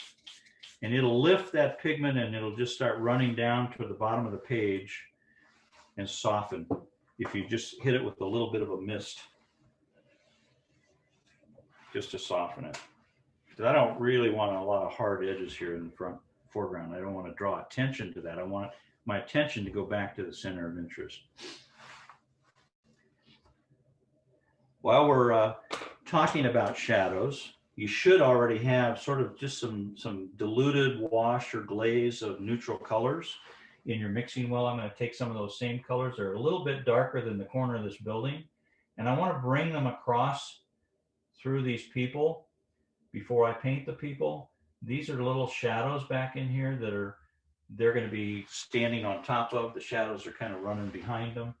And I just wanted to get a couple of these established right now so that they come across. They're going to be fairly light. They'll be a little bit darker than the building that they go up against. Let me get this. Just a little bit of dark. That's too dark. So we'll just, it's a big puddle of water, so we'll just pick some of that up. There we go. All right.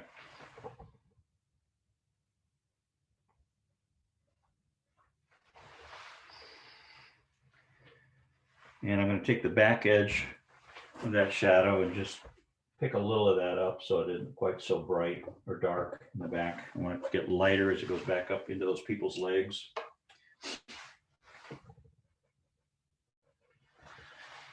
All right.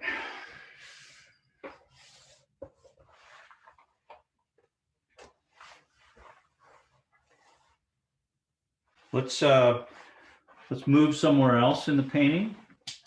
How about a little bit of fun stuff here? We'll do this sign. We can go pretty dark with burnt sienna and a little bit of the neutral tint or ultramarine, whatever you happen to have that would take anything darker. But the burnt sienna with ultramarine is going to make a really nice dark. And I want to get this upper left corner of the sign really dark because it's close to us.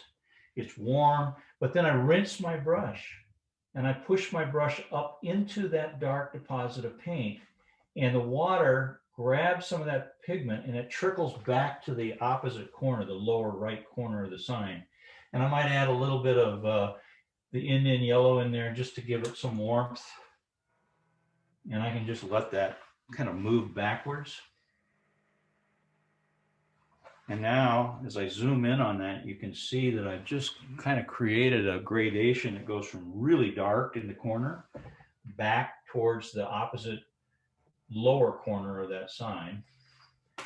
And we'll put some trim around that sign for the stand that's holding it up later after everything dries, and that'll give it a little detail.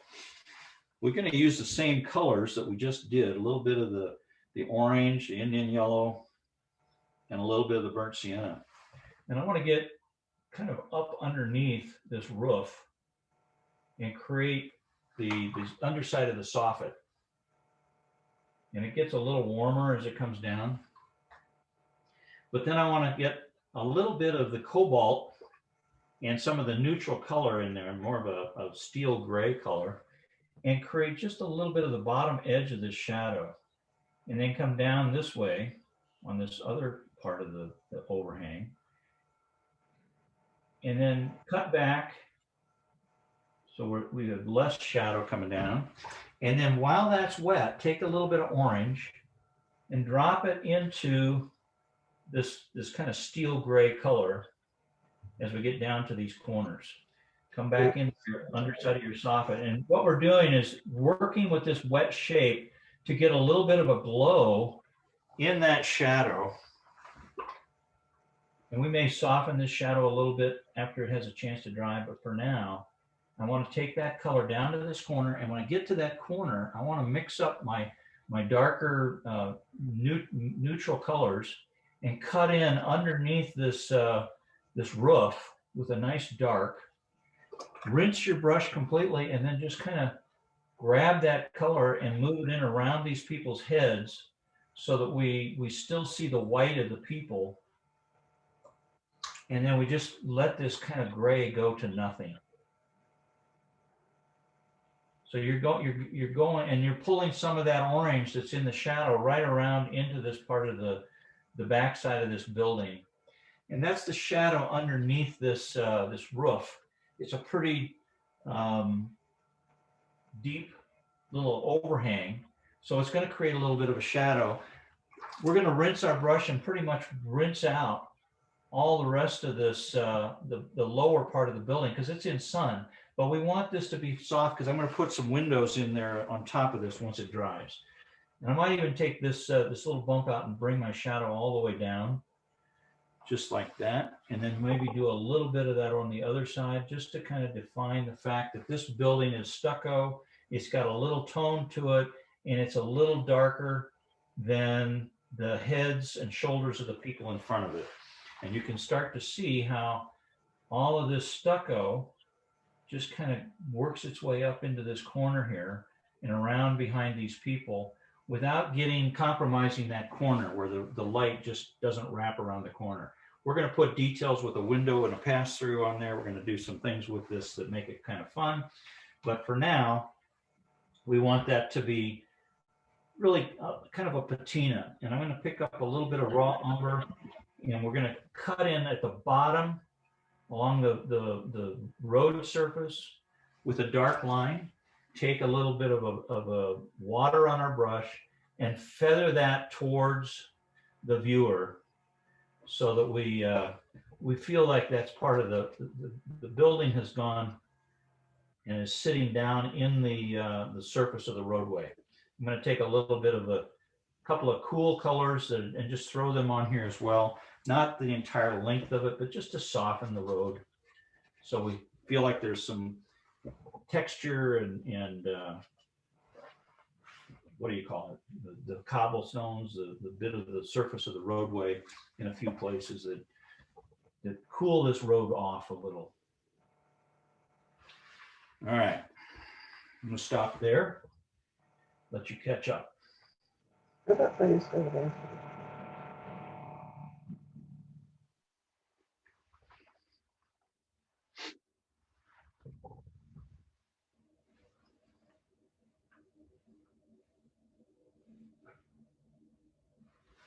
Someone's asking, Randy, when mixing colours, is it okay to mix a warm with a cool colour, or should you only mix a warm colour with another warm colour? No, I think you'll find that if you mix a warm with a warm, you're going to get kind of an ugly color. If I took a sap green and mix it with an Indian yellow, it's kind of a pukey looking color. But if I take a cool green and mix it with a warm yellow, it's going to be more pleasant, more complementary. If I take a blue and mix it with the burnt sienna, a warm dark brown, mix it with a cool blue, it's going to be a really rich, lively dark.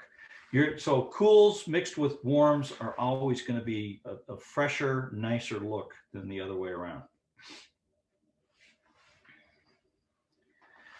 All right. We could come back and kind of glaze over part of our stop sign. We don't want that to be real bright.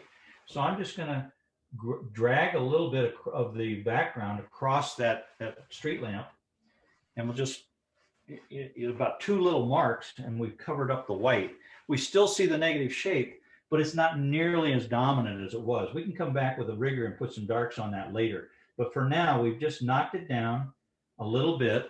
We haven't really compromised anything, but it's not so bright that it grabs our attention. It's just more of the interesting things that are in the painting for the viewer to look at. All right, let's play with our people. Actually, let's do this building's first floor. We've got, I'm going to use my 1-inch flat, this brush right here, And I'm going to put a little bit of gray in here, just a few little indications of a cool foundation color. I want to have it fairly wet, like a glaze. And I'm going to come across here and just put a few little marks on here, leaving some cornerstones in there, maybe adding just a touch more blue right into this wet shape here, let it run in. And then, excuse me, Randy, I'm a long way behind. Okay. Can you just let me know what the color mix is on the building in the front, please? right here, On the right, no, further down, further here? down. Yeah, what's that mixture of color? I started in with there? just a raw sienna, a very light glaze of raw sienna. Yeah. And then as I put the shadows in, I added a little bit of the blue and neutral tint and water and got it dark. But then while that was wet, I dropped in a little bit of orange.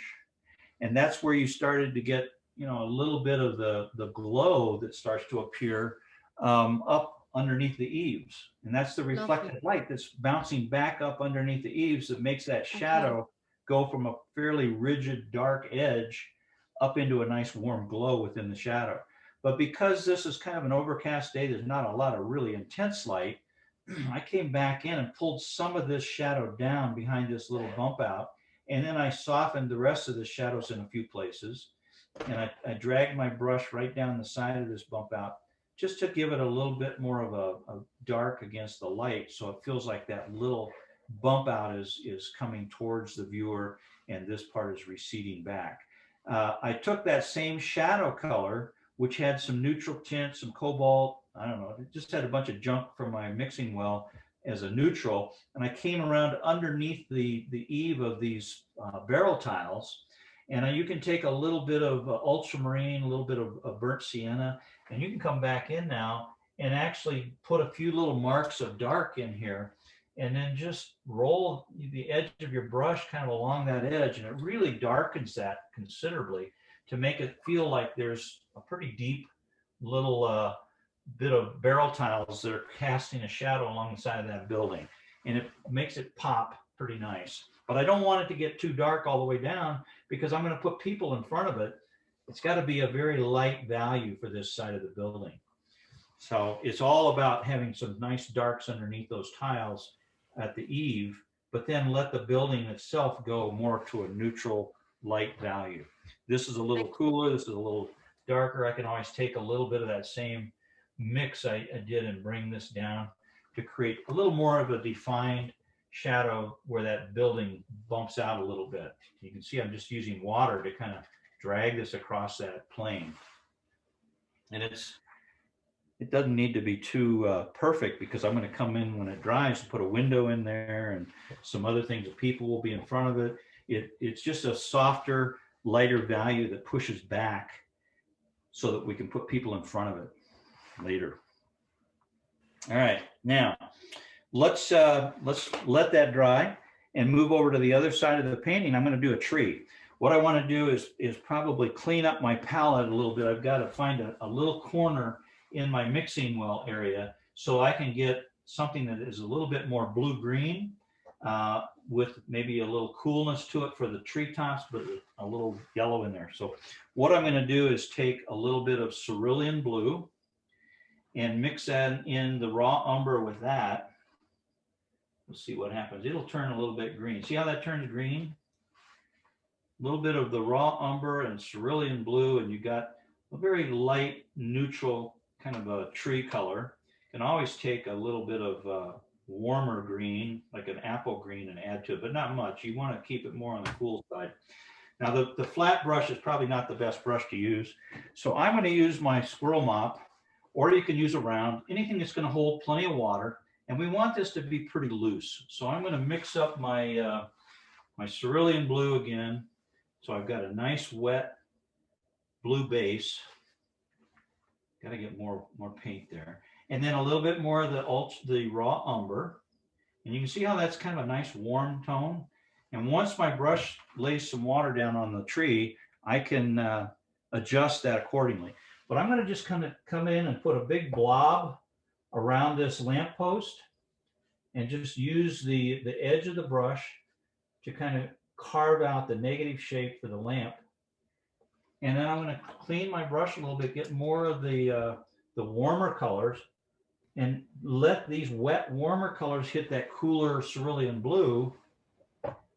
And it just, everything runs downhill to a darker, shadowy part of the tree at the base of the tree. And you start seeing these little collections of dark, which are reminiscent of the shadows underneath the tree. I'm going to get a little bit of this come right up to the edge of that lamppost. And then I can maybe drop a few little droplets on here just to show that it's got some leaves that are coming down a little bit.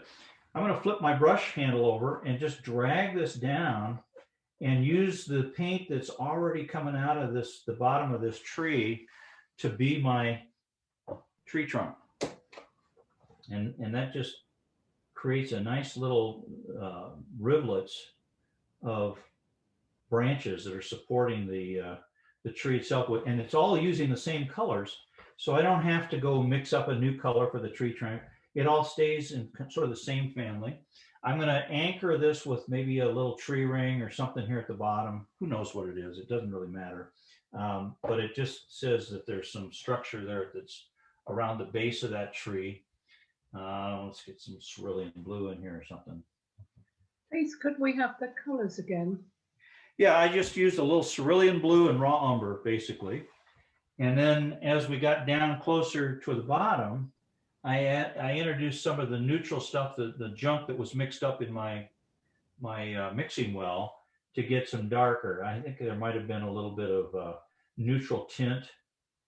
And I'm just dropping in some darks now into this wet area and letting them run down to the bottom of the tree to indicate that there's a little bit of shadowing at the underneath some of these I don't know, foliage bunches in the tree. But I really don't want to do much more than that. It's just a very loose, very quick. No, don't try to define every leaf. Don't try to define every bough. You're just putting a big tree shape in there that's fairly loose. And then let it get darker as it comes down to the bottom by introducing into the wet shape a little darker value. And it could be burnt umber, it could be ultramarine mixed together, it could be a little bit of neutral tint with your cobalt. Doesn't really matter what it is. It just gets a darker value in this wet shape. And as that collects and gravity pulls it to the bottom of the tree shape, you're going to get a big puddle. You take your brush handle, flip it over, and you drag your brush handle down in the direction of a tree trunk and some of the limbs that come up to support that tree. And you've now used the exact same colors that are in the shadow of that canopy of tree for your main tree trunk. And it makes the tree feel like it's all part of the same organic matter. And I've got a little splatter on my lamppost. Doesn't really matter. I don't care, but I wick that up a little bit.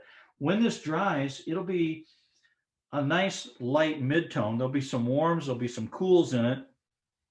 I'm getting a big bloom starting to appear now, so I can take a damp brush and I can just kind of soften where that bloom was, just to loosen it up a little bit so it evens out the amount of water that's in that shape so it doesn't bloom.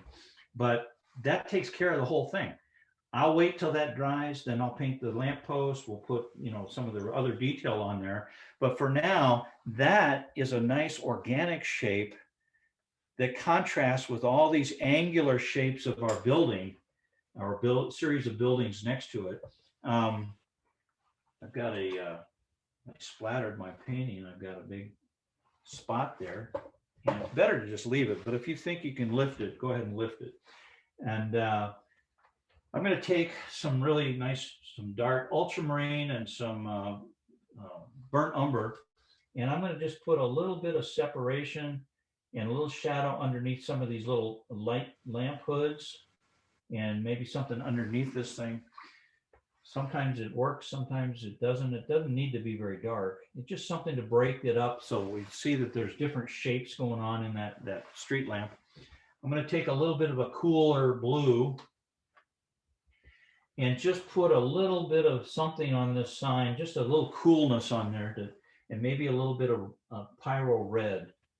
And just into that that wet area and let it just run and pick up some of the excess water. So we feel like there's maybe something in that sign. We don't, it's so far away, you're not gonna be able to read it, but it does, it's a negative shape. There's a little bit of color in it. So we start to see that, oh yeah, that's a sign. We've got another sign over here that's next to the lamppost. It's got a little red slash through it. And then maybe there's some other color or something around a circle or something that said, don't go this way. But we can just take a little bit more orangey red and get that slash going across there. Doesn't need to be too perfect. And then maybe we take a little bit of dark, maybe a little bit of burnt sienna, and we come in underneath that sign and we just darken it so that that sign pops out a little bit more, and I come in above it with just a little bit of dark value. And now this is all dry, I can take whatever dark I've got here in my mixing well. I'll show you, I'm just mixing up some mud or some, you know, muck. And I'm going to put my windows in the shadow side of this building, and they don't have to be much. Somebody asked earlier, why am I not leaving the white for the windows? Well, I just want to give a few little indications. I don't want it to be perfect. I don't want it to be drawing attention. I just want to give a hint that there's stuff over on that side of the building that the viewer knows is there, but we don't really need to see a whole lot. It's just sort of a slight little indication. I'm going to take my rigger and get a really nice dark mix of ultramarine and burnt sienna. So it's a lively black. It's not black out of the tube though. And I'm just going to come in and create a couple of little squares up in here. Not finish the windows out completely, but just give a kind of a slight indication that there's some darks up there. And then in the bay window, we'll do the same thing. We've got these nice big glazed window panes that come down. I want to get a little bit more of the a warmer color, maybe just a little bit more orange in that. And we'll just get that going. And we got a few little shapes of windows coming down the side. We'll add a little dark up at the top. Maybe something coming down. Go back into these windows over here, the ones that are leading closest to the edge. We'll make those a little darker. And then I'm just going to take my rigger and just lay it down on the side of this dormer. I don't try to do a perfect shape for a window. I just put a suggestion of dark in there. Little suggestion up here in these dormers. Doesn't need to be much. Now I'm going to rinse my rigger and get more orange and mix it with whatever blue glaze I happen to have in my mixing well. I'm going to come across and just put a few little stripes where the structure is for this building. Here, I'll show you what I'm doing. I'm just mixing up some junk here in my well, and all the colors that are in that mixing well are colors I've already used in my painting. So this is automatically going to unify all the colors in my painting anyhow. So it keeps them all kind of in the same family. And I'm going to put a few darks over under this side of the bay window. And then I've got a few little lighter, they're not quite as dark, these little windows that are on either side of the bay window. And we don't need to finish the whole building. We just give the viewer enough, and the viewer's brain will see those and go, oh yeah, there's windows everywhere on that building. We don't need to see everything. We just need to give a suggestion. And then after we've put all these little windows together, we can come back in and punch up some of the little roof lines, some of the shadowy shapes that are on the what do you call it? These little dormers. And these are just little marks that suggest the shape without getting too detailed. You can come back in and put a little shadow underneath this chimney. We can then come and put the sign in with a stand, put a little structure that supports it. So now there's a reason for that thing to be floating up in the air. And we can actually use the whole length of our rigger and just lay it down and get sort of a dry brush effect coming down the shape of these tiles. So we're adding that patina to, in a little bit of a directional pattern to the to this side of the roof. And we're seeing this little bit of shadow in these barrel tiles here where we wouldn't see it farther away. So we're just getting a little indication of it. And then trying to think, we'll go back up here and put another couple of stripes in there. And let's see what else we got. We might put one up there just to show that there's a building. And at this point now we're ready to play with the people. So I'm going to stop here. We've just added just enough detail to kind of captivate the viewer and let them know what's going on without really getting too much detail going. I'm going to take a little bit of, while you're doing that, I'll take a little bit of burnt sienna and make this side of the underside of this dormer more of a bronzy color, because I think it was a metallic bronze. And I'm just going to add water to that. So it's a soft edge. We don't really know where the bottom of it is and the shadow begins. It's just all there. And it just sort of a shape that we feel more than see. I might even take a little bit of that same color and come in here with just a little bit of a value.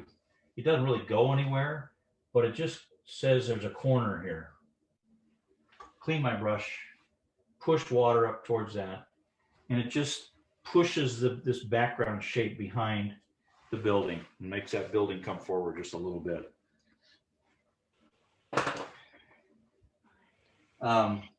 If you are watching, we had this first floor over on the left side of the painting. While we've got our rigger out and we're playing with this, we can come off these little indentations that we put, and we can put a few little stripes in here that says, oh yeah, those are the gaps between the tile or between the stonework. And it just sort of reinforces the fact that there's, and I'm not going to leave them the same intensity all the way across. I'm going to take a tissue and kind of blot up some of the, and just leave a few little suggestions. I might come over on the other side and have even fainter ones over on the other building. But there's a doorway or a few things back here. I'm just going to put a few little, much like my windows, I'm just going to put a few little slashes on the face of this building. And it just says, oh yeah, there's doors back there. Whether they're there or not, it just helps break up that foundation of that first floor. And it gives a suggestion that there's other things that, you know, places we can go in the painting. If we were there, we could go inside. And I don't want this to be too dark, so I'd lift a little of that because the people in front of it are going to be darker. So we'll stop there and let you get caught up. And I'll back the camera up a little bit so you can see the whole painting. Make sure it all shows up.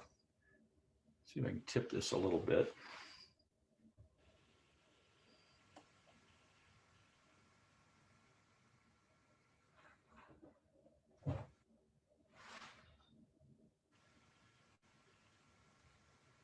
How's that? There we go. Now you can kind of see what's happening. As we stop at this point, while you're painting, take a look at the screen, and you can see that there's a light side to this main building in front, and there's a dark side as you go down that street. And it just really kind of reinforces the fact that we have two different planes that we're looking at. We have a plane that's facing the light, and we have a plane that's receding back down the streets. I'm going to pick up a little bit of this tint on the street lamp so we see a little bit more of it without it being a real important feature. I just want it to be a little lighter. There we go. And the fun part now will be putting the street lamps in and the people in and kind of finishing this thing up. Lois, do we need to take a poll and see if everybody's ready for me to go on to the next step, or do we want to hold off? What would you like to do? I think probably time-wise, people will find that they need to leave within the next 20 minutes or so. Okay, well then let's, I'm going to show you how to kind of finish off the foreground. I'm going to use that same color that we were using for the windows, but make it a little drier burnt sienna, a little bit of ultramarine, and I'm going to come in and build an opening here, or a dark mark for the window that there's a pass through. And then I'm going to take that's just at the top of the opening. Now I'm going to add a little bit of orange, and then I'll add water and just let this all kind of flow within this opening, so that we have a variety of warm and cool darks and lights within this window, so that it feels like there's something back in there. And you want to be able to give the viewer the impression that if they reach through there, there's a whole interior to this building that they need to investigate. Now, that's part of engaging your viewer and adding a little bit of mystery to what's going on. So we want to get it darkest right up against the edge of the window that can't get the light, and then a little bit of that warmer tone or lighter tone back inside the building, and then maybe there's a little header beam or something, and we've got a pass-through shelf that extends out away from the building facade. And so I'm going to just soften this dark line that I put underneath it to just suggest that there's a bit of a shadow where it projects out away from the building, and just blend that into the building. I'm going to take a little bit of orange and put it down the side of this building, so it suggests that there's some thickness to the wall. And then take that same orange and just add it underneath that pass-through. Now we've got kind of an interesting little suggestion of something going on in that building. I'm going to take, let's see, we're going to get a really dark. And again, I'm going to use the burnt sienna, maybe a little bit of neutral tint and orange. And I want to get this guy's head and his shoulders.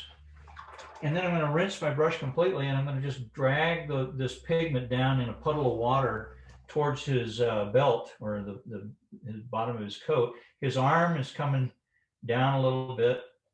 And I can always take some of this drier, darker paint, get on the underside of his chest, and then right under his belt line, his hips kind of come down. He's got all this, just a little bit of darks and lights. And then I want to get a different color. Let's put this person next to him more in gold. And maybe this person is over here and then has bluer, some kind of a blue pant color. It's a little bit lighter than the person over here. And we'll just take some water, drag the other leg down, and then use a little bit of the orange and burnt sienna, or orange and red, to create maybe a face. And then these people over here, we're going to just add them in some burnt sienna or something, and we'll just throw a little dry brush on here. Take maybe a beige pants. I don't know, that doesn't work. We need to have darker pants. So we'll just put some darks coming out of there. And then the next person maybe has blue. And then the head is going to be orange. And I'm not trying to really paint anything real specific. I'm just putting figures in here that are just an indication, so that we have a feeling that these people are all populating this activity without being too obvious. And this person, maybe he's got more red, and maybe there's some striping. I don't know. We'll just kind of throw that on there, and then go to a really dark lower portion of the body. And then maybe we've got some arms coming forward, a little head in a couple places. I think we need to have work with a rigger here. And this guy's got a little walking stick. He's a tourist, so he's going to have a little something to lean on. We'll put a little bit of dark in a couple of spots. And then the people way behind, they're much lighter in value. They're going to be a little darker than the wall behind them. And it's mostly water. It's a big puddle of water on the end of my brush. It'll dry much lighter. But then I'm going to get darker for their legs and have them come down. And then this guy, maybe he's blending right in with the other guy. And we'll just rinse our brush, pick up some of that value, and then drag a little bit of shadow across, from these guys just to ground them. And maybe that kind of comes up the stairs a little bit. Same with these guys. There, a little bit of a shadow comes through here. And we just grab some of that paint that's right in the puddle of the bottom of their feet and just drag it across. So these people are pretty well handled. I'm going to add a little bit of color in this guy, a little bit of warmth. And I want to get a little brighter. Maybe we put a little turquoise or something on somebody over in here. Maybe a little bit of gold. We'll use some Indian yellow. We'll have somebody in that character. I'm not going all the way up to their shoulders. I'm just kind of catching their torsos. Maybe a little bit of orange in somewhere, or cobalt blue somewhere. Clean my brush, and then I just take that pigment that I just put on there and I push a little bit of water against it so that it dilutes that little color that I just put on their bodies, and it leaves it darkest up near their shoulders. And then I can take a darker color like a flesh tone or something, and maybe this woman's in her dress and her legs and arms are coming down and her face is up there. With this guy might have a little bit, some of these people have kind of a little bit of color in their faces, but for the most part, we're going to just let some of these colors all run together to go between warms and cools to indicate that there's a whole mass of people out there without giving them a whole lot of definition. And I can pick up a little bit of ultramarine, a little brighter blues in a couple of spots. And now I'm going to take a little bit of that drier burnt sienna and ultramarine, and I want to use, I don't want it real wet on my brush. I want to just get the tip and bring some legs down through all of this. So we see maybe their pants, but we don't know how many legs go to which people, because it's all just a mass of humanity and tourists across there with a little bit of glare on them. And we just kind of let some of the water kind of blend in with some of the clothes that we've already painted on. But you see how you can bring these legs down right across the shadows that we've already put in there. And it just reinforces their whole shape. And I might have some dark heads back in here behind. Might even take my brush and rinse it and just push a little bit of water across some of these legs up against that lamppost. So we have more of just a mid-tone value where all these people kind of run together, kind of a mass of people. And I'm going to take the bottoms of their legs in a couple spots and just draw off to the left. Remember, our light is going from right to left. I'll pull some of the shadows and make them a little bit darker as we go across. Pull some of these people down. There we go. And now I've got this lamppost. I'm going to take that dark color and add a little bit of ultramarine and some sap green to it. And I'm just going to put a few little details, nothing too fancy, for this lamppost. We'll just put some darks on the dark side of it. And maybe just bring a few little lines down. And then maybe there's some little flutes at the bottom of this thing. And we have a base. The same with this one. This is not going to be nearly as detailed. It's off in the distance. And we'll just put the canopy on the top, a little ball on the bottom, and cross members. And then I want to take and rinse my brush, just get some of that neutral color and create a little bit of a shadow on this and this other sign coming across. So we're anchoring them at the ground level. And I'm just using kind of the same color that I used for the lampposts themselves. Maybe that just a little darker. So any questions about where we go, what we did, how we got there? I'm open now to unmute. You can just ask and maybe we can recap anything.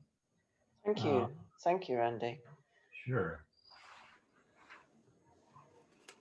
want to give everybody a chance to kind of finish this up. I've got a guy in a white coat. He must be a doctor, a dentist, or he got forgotten. So let's put a little turquoise or something on him right in here. And I'm just going to clean my brush and push a little bit of water towards that deposit of turquoise, so it softens it and just gives a hint of color without doing much to be too obvious. Put a little bit of warmer value where his face would be. You can see that there's just a little bit of color on some of these people's faces, not much. The important thing is we left a lot of white around where their shoulders would be, the tops of their heads would be, and it doesn't have to be perfect. It just needs to have a little splattering or spattering of white to indicate that the sun is catching the tops of their heads and shoulders as they're emerging out of these shadows, coming out of that little corridor or that street. And that's how you do these crowds. We've done classes on crowds before, and it's an effective way to populate a painting, add the hustle and bustle of what's going on without having it overpower everything. I'm gonna put, this guy didn't get his sleeve finished, so I'm gonna put a little bit of hair on this person, and then A query, would you put a shadow on the building on the bottom right?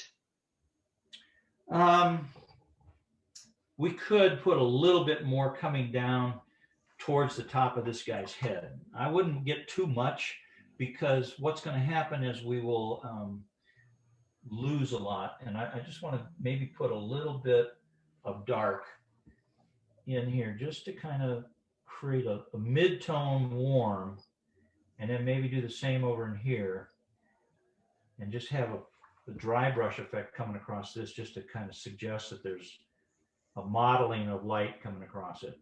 Does that help? I think it does. Good suggestion. And we'll get this a little darker behind this guy, and then just take and pull that up into the behind him. I think that defines his body a little better as well. So nice suggestion. All right. Someone's saying they had difficulty getting the darks dark enough. What would you? Too much water. If you're trying to get dark, use less water. And here's what people typically will do. They'll mix up something in their well and it has a lot of water in it, and they go, oh, I want to get that darker, so they just add more dark pigment to that wet.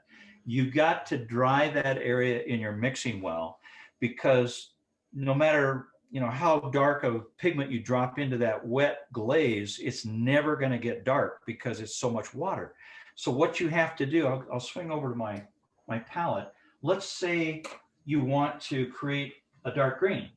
Well, this is just all water.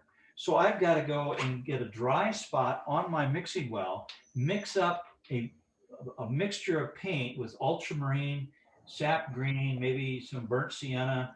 And now I've got a greasy, really greasy, dry mix of paint that's going to stay dark on my painting. And I don't have to keep going back over it and over it and over it.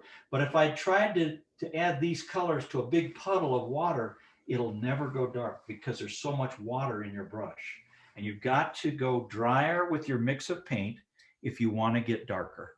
And you almost have to find a little spot in your mixing well to mix up this drier, greasier consistency of pigment to make sure that it stays dark.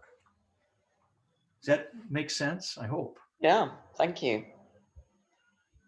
And if your paper is already wet, you've got to go with this really dry pigment if you want to put a mark on it and let it stay there. It'll soften the edge, it'll feather it a little bit, but the pigment will stay there because the paint is drier than the wet of the paper. Somebody had a question about my palette. It's an ABS plastic molded palette. There's literally hundreds of palettes out there for people to buy. Some are real cheap and flimsy plastic. Some are more rigid. This particular one is a really heavy duty molded plastic. The paint slides right off of it really well. For instance, it's real easy to clean. If I took my spray bottle, I can, spray a little bit of water in here, take a Kleenex or a tissue, and I can just, very quickly create a clean area to mix something up, and it works very nicely. But there's also porcelain palettes out there. There's porcelain butcher trays. All of those are good. I like this one because it has a really wide palette. I'm sorry, really wide well for each one of my colors. You can see how big they are. And when I use a big flat brush, I want to get my whole brush in there and get a good consistent chunk of paint on my brush, and then mix it into my well to make sure that that paint is evenly mixed all through my bristles. And then if I see that it's looking kind of weak and watery, I can go back and keep adding more and more paint until I have the right amount and I have the right consistency. That's really the purpose of this mixing well, is to make sure when you dip your brush, like what if you had a real narrow well for one of your colors, and all you could get was a corner of your brush into that, and you got a big chunk of paint. Hopefully you can see that on my brush.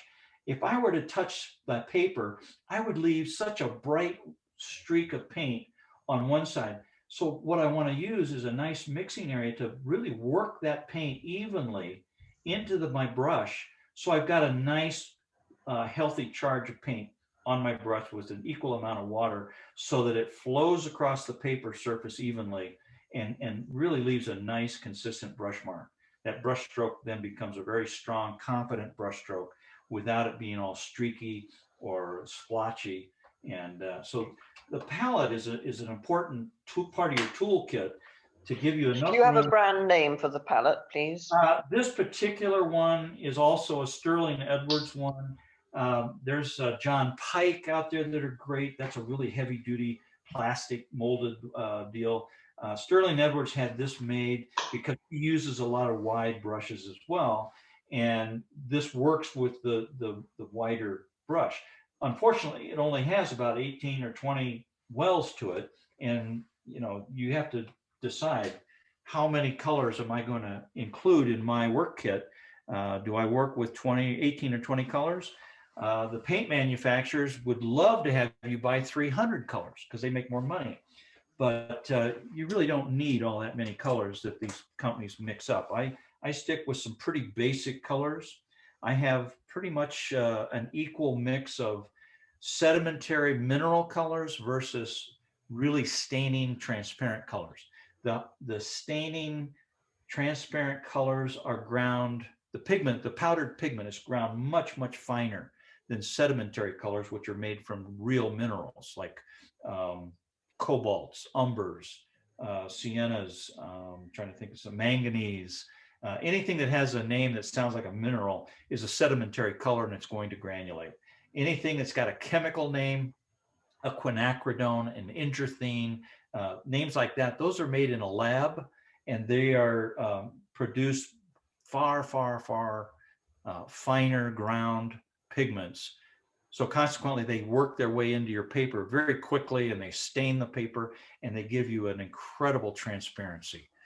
So it's a beautiful paint, and I like kind of an equal mix of both. I like some that are granulating and sedimentary, and I like a number of pigments that are really going to stain and be very, very transparent. So hopefully that addresses a little bit of that. Someone was asking why you didn't paint traffic lights on the traffic light. Well, I could. You want me to? They only really work, with when one light's lit up, the others are usually. Yeah. So it gets a little gimmicky sometimes, but I could come back in and put a little bit of a touch of red in there. I'm not sure you'd even see it, but maybe we take a little bit of the green and we put maybe a little bit of that down in there. It's not going to show up. It's just too far away. If I did something up closer, it would make more sense. Then you could really see it. I'd squirt it with a bottle and get some of that to run down into beneath it, like a little bit of a glow. And it becomes kind of fun. I think what I might do is take a little bit of yellow ochre, raw sienna, maybe a little bit of cool yellow, very light. And I'll just get the shadow side of these light fixtures and just put a little bit of tone on one side. just so that it feels like there's a bright side and a light side, and I'll possibly get a little bit of dark. If somebody's painted over the white by mistake, do they just use gouache to get it back? Well, if you do that, it's the end of the world. I mean, you might as well hang it up and quit. I'm being facetious. No, you can definitely use gouache. You can, one of the tools I love, do you guys have this over in Europe, Lois? No, These I are- think people have seen it though. It looks great. A magic. These are really dense foam, and they call them magic erasers. And there's a number of different manufacturers. They started being made here in the United States by Mr. Clean, but if you get the new improved one, they've got soap in them. You don't want that. You want just a clean one. And I take a knife, and they come in a box of about 6 or 8 of these things, but I'll cut off just a little end of it, and I'll put some tape down. Let's say I take a little bit of masking tape. I put it on my pant leg to make sure I get some of the stickum off, and I can put it along the edge of an area and dip this little foam rubber or foam eraser and squeeze all the water out, and then I can just come along the edge, and I can clean up an edge. I can pull out color. I can restore it right to the white of the paper very, very quickly. I'll do just a section here so you can see what I'm talking about. I can come back in and literally restore the white of that shred. Hopefully you can see it, but it just cleans up an edge very, very fast. And if you really had an area that you wanted to leave white, I would suggest using a little bit of masking tape, a little bit of this really dense foam, put it around the lamppost or whatever you're trying to create as a white, and just very gently lift that color right out and just within the mask of the tape. And then you pull the tape up gently, of course, and you've restored the white of the paper. It looks natural. It doesn't have the look of white gouache on it. And it's a beautiful way to restore that delicate negative shape that you're after. Okay. Other I questions? have another question about the steps. Someone's wondering, are they finished? Yeah, they're not really what I want to be the center of interest. What I was just doing, if I wanted to clean up this a little bit, I could take a piece of tape here and I could set this right across part of the riser and come down in here and just do this and take that little magic eraser, squeeze the water out of it, come across and just lighten this up a little bit. I can move my tape down to the next tier. And you see how that cleaned that up a little bit? And I can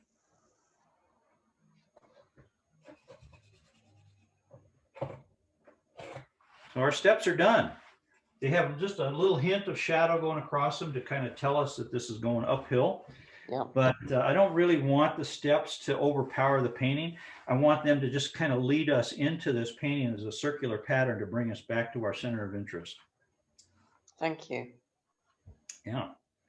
And you can see I just kind of left a lot of this area back in here becomes a negative shape that gives us an entry into the painting and brings our eye back to where our darkest darks are next to our lightest lights as our center of interest. And it just sort of helps guide us in without beating us over the head with a lot of detail. If I had a lot of detail, these buildings over in the upper right, it would distract us from where I really want you to look. And it would busy it up too much. And we really want to just kind of give the feeling, the sensation, the experience that we felt when we were there. And usually we're in a place in such a fleeting manner. We're not there that long.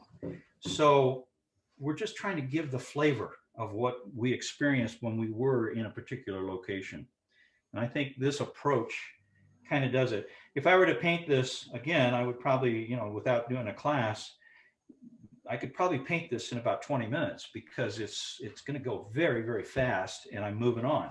But you see the steps that you got to take to get this look of a little bit more spontaneity, a little looser approach to painting that just suggests, it implies what we're looking at without beating us over the head with it.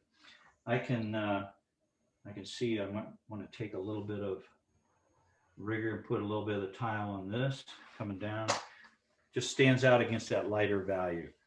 I always tell people, take a day or two after you've done this painting and just stare at it for a while. And you're going to find that there are things that you really would like to fix, change, alter, and you can go back and do that. But if you give yourself time to live with your painting for a day or so and absorb it and enjoy it, and then you'll see things that you want to add or distract. At this point, you really need to stop, because if you keep picking at it, you'll do things you wish you hadn't done. So hopefully that makes sense.